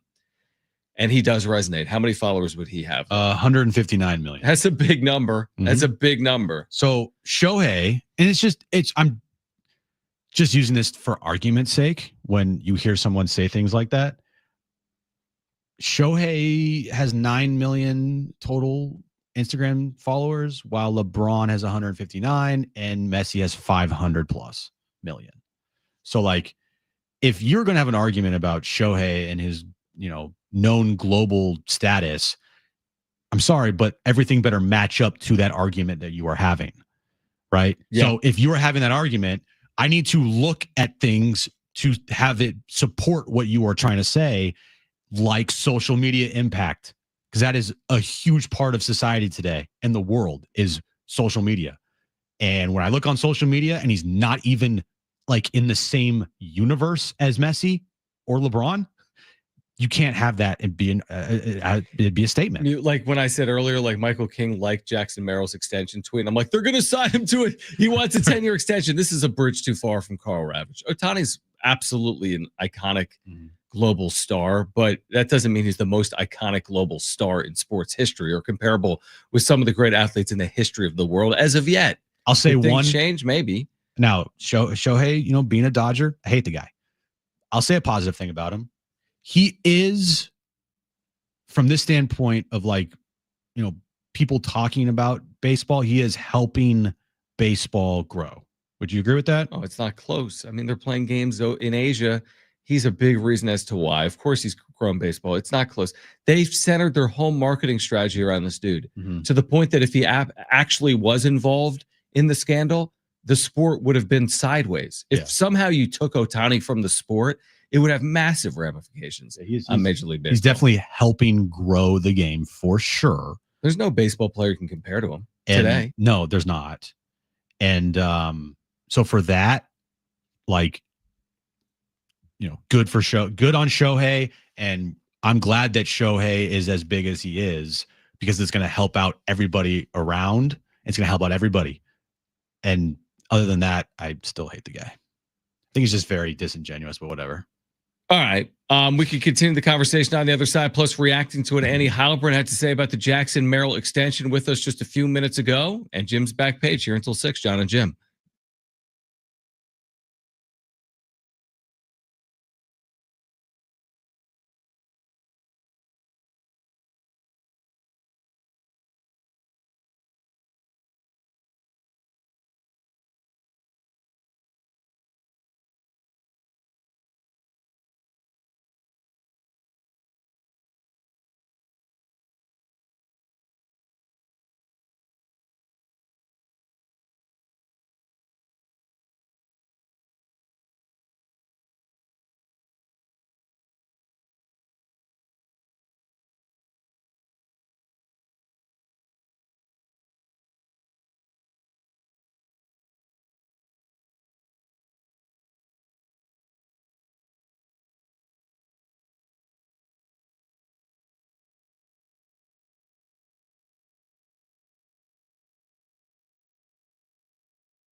This update's brought to you by San Diego International Airport. Padres off day today. Tomorrow they start a 6-game roadie, first road trip of the year. First up, 3-game series against the Cubbies. 11:20 a.m. first pitch. Randy Vasquez will be on the mound for the Padres against Shoto Imanaga for the Cubs. Other news with the Padres today, couple moves that they made. They purchased a contract of Oscar Gonzalez. They optioned him to AAA El Paso. Johnny Brito has been transferred to the 60-day IL. And Eggy Rosario, he cleared waivers. He's been outrighted to El Paso. San Diego International Airport is getting an upgrade. The new Terminal 1 opens this fall. Lots of elbow room, faster security lines, and more dining and shopping options are on their way. Check out all the upgrades at newt1.com.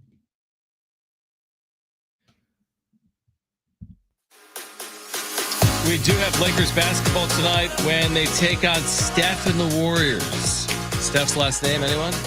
Curry. Pre-game coverage starts at 6:45. Tip at 7 right here on your home for the Lakers in San Diego Sports 760. The NBA has always been a league with like one-name guys. LeBron, Kobe, Wilt, Shaq, MJ, Steph, right? Mm-hmm. Just that, Kareem, just has. I mean, it's not the Magic. only league like that, but it just feels like the NBA has always been that league. Larry Ho. Bird? Brown. Johnson. Yeah, exactly. All right, so we had Annie Halpern on. Jim's back page is coming up in about 10 or 15 minutes. I liked her perspective on Merrill because you heard it from AC2. Like when they first started speaking with him on his ascent to the major leagues, maybe it was last spring, and he's on the cusp. And he had like this aura, and it wasn't necessarily perceived as a good thing. Kevin said the same thing. Oh, he's cocky. Annie said that here today. But what I appreciate about Merrill is the player that broke into the major leagues over a year ago. That's who he is. He hasn't changed. That's what makes it almost more appreciative for me that this is who he is. The money part of it that he's been talking about, it's who he is. The cocky player that came up a year ago that's now proven it on field is who he is. He's been authentic to himself. He's still so young. He's still just 21. It's hard. I've said this before. I actually said it recently on the phone with someone that we both used to work with, that it's hard to be your true self, especially when you're really young, right? You want to be someone else. Everyone wants to be someone else.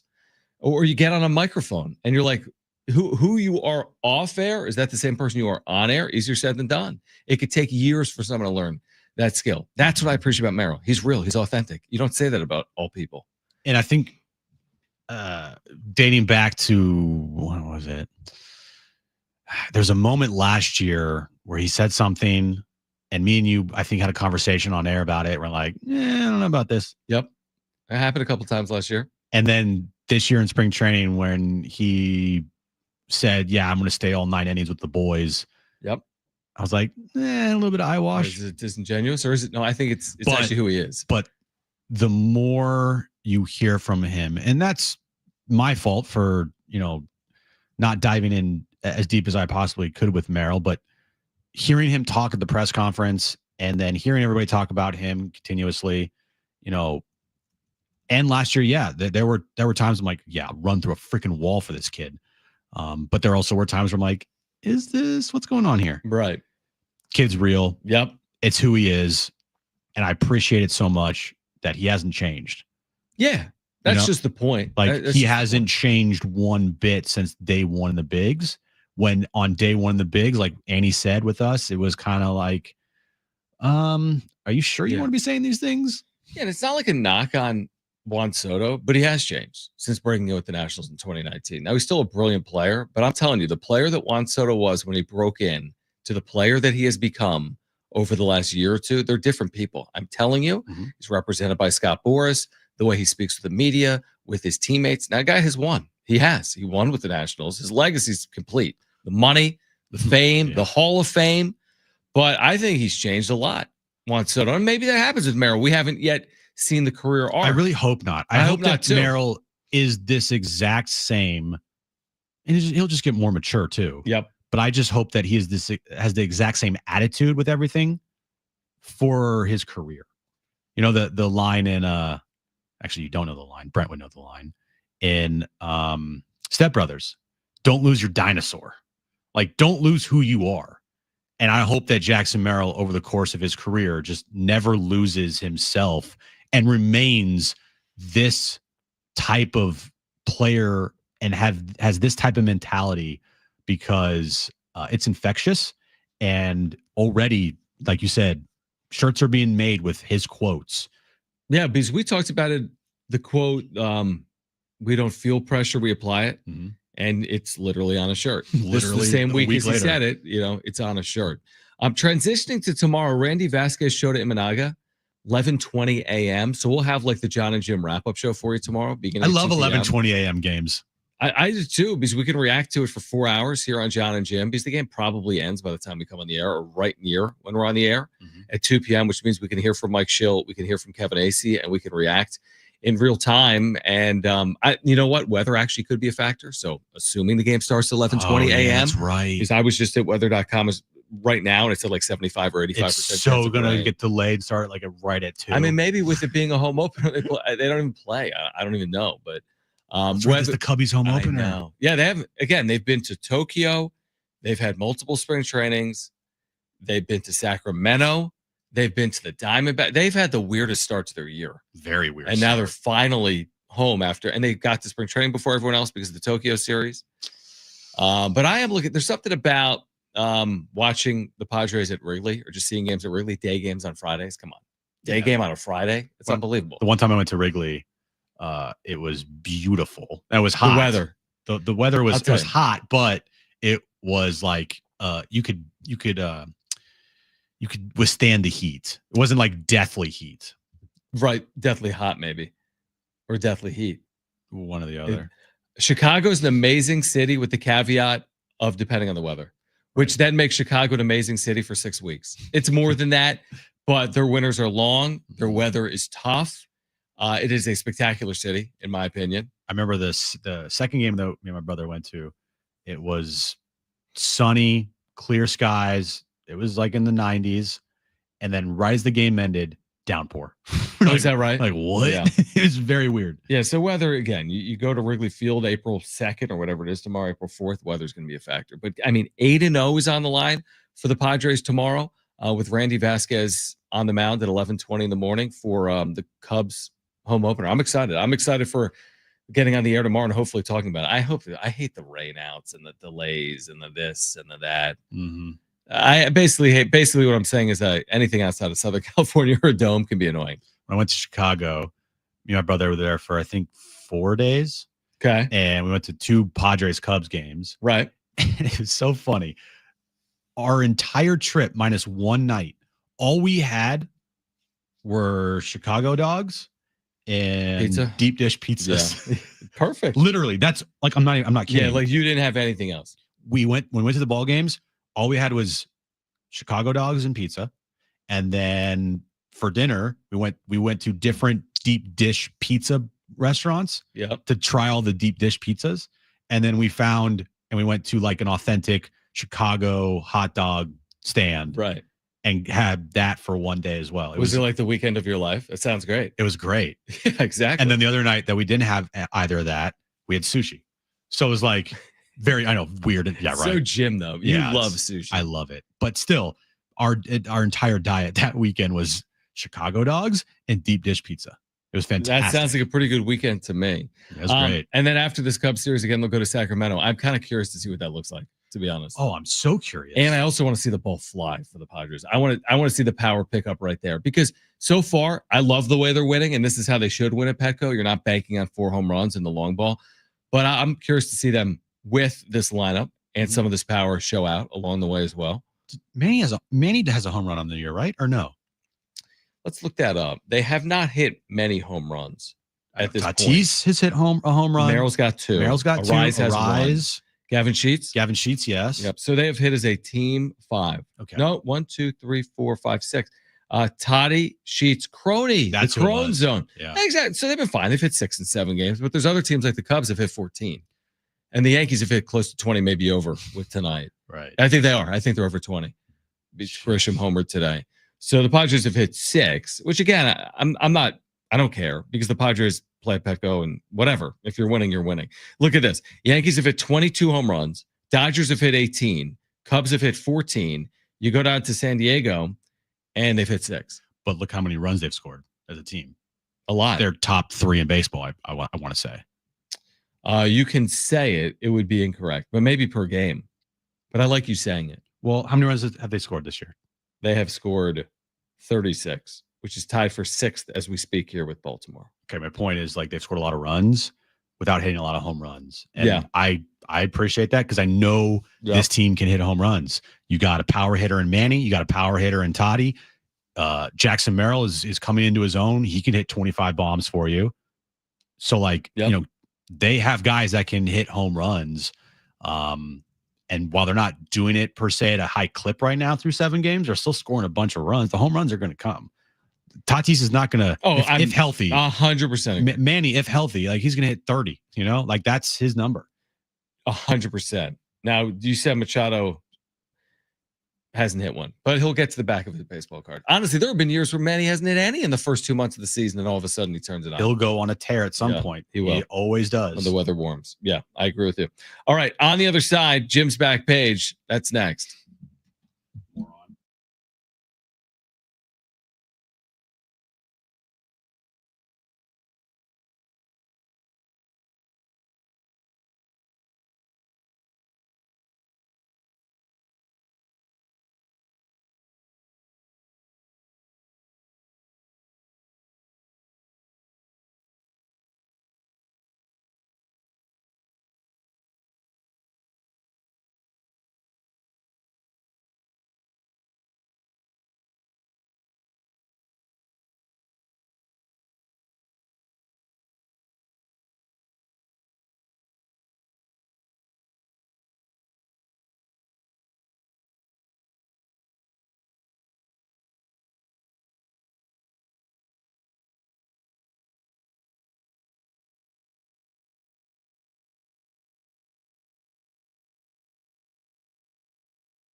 reminder, all next week, it's iHeartRadio Week only on Wheel of Fortune.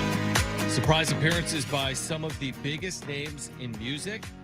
It's also your chance at home to win incredible trips to exclusive iHeartRadio events. Watch Wheel of Fortune. Check your local listings. That is next week, iHeartRadio Week on Wheel of Fortune. I'm curious to see what that looks like. Who's going to be on it? What are the contestants? Who are the contestants? Right? Yeah, I'm curious about that. I am. Well, you can tune in. Check your local listings if you want to tune in for that. You can tune in, yes. Tomorrow, again, Kevin Acey will join us. We'll react, hopefully, to Padres Cubs Game 1, 11:20 a.m. start time in Chicago, the Cubs home opener. So, again, Kevin will join us tomorrow for a Friday edition right here of John and Jim from 2 to 6. Right now, let's get to this.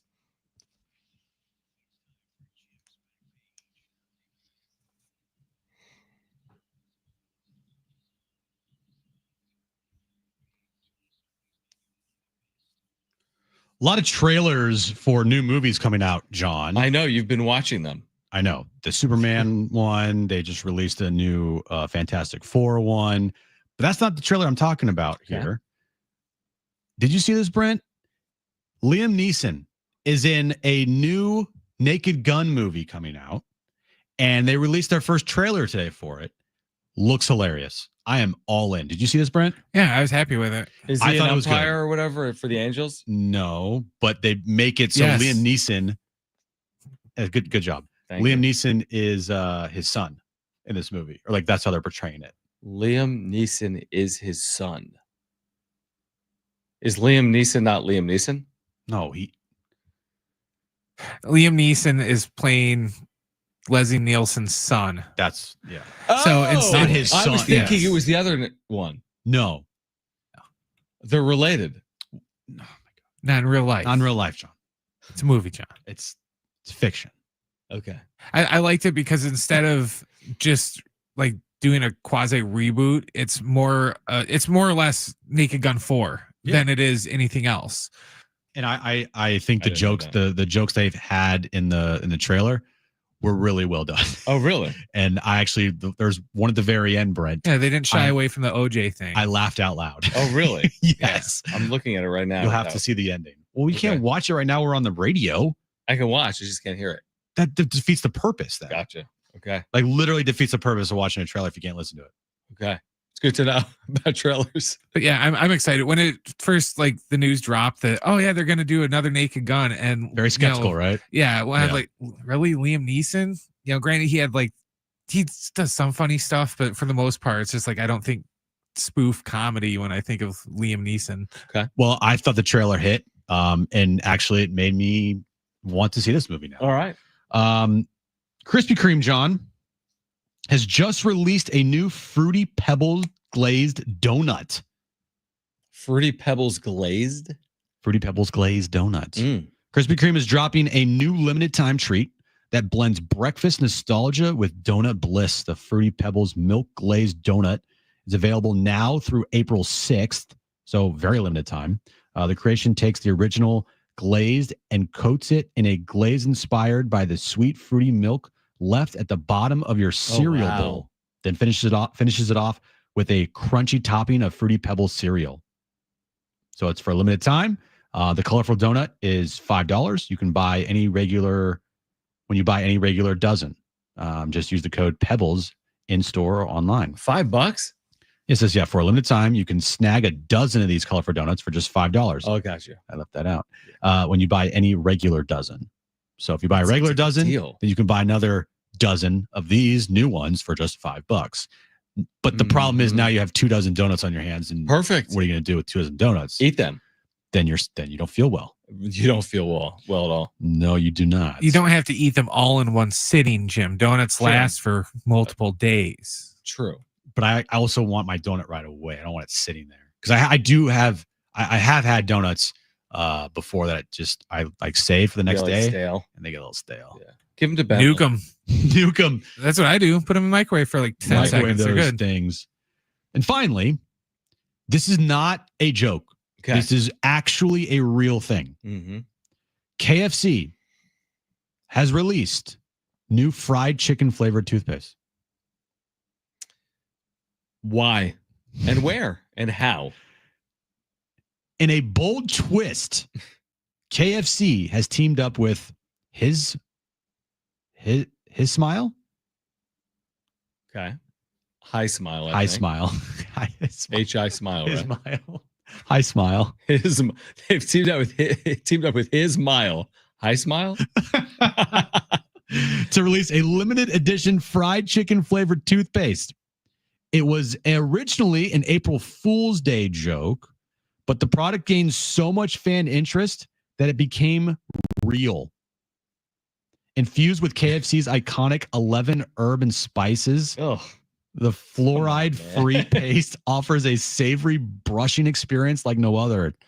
Each tube is priced at $13 and available on High Smile, the High Smile website. Also available on his Smile or a Smile. You can complete with an optional KFC branded electric toothbrush as well for just $59. So you can buy the KFC toothbrush and the KFC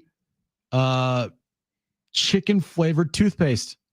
You know what I would be worried about with that? Normal toothpaste, nobody's ever like, oh, this tastes so delicious. I'm just going to swallow the toothpaste and eat it because it's, bad for you. Make a good point. But if I'm brushing my teeth and it tastes like good. delicious KFC chicken, I might just be like, you know what? Screw it. Yeah. Is there something to that idea that make the scent of your toothpaste something that you actually enjoy? You'd be like that kid in school that ate chapstick because he liked the taste of the cherry. Right. It reminds me of those like mints, those like orange flavored little mints at the cash out counter. Like those aren't mints. They're like that Tic Tacs. Mm-hmm. Those are like candy. So good. So it's like the orange ones are the best. They're the best.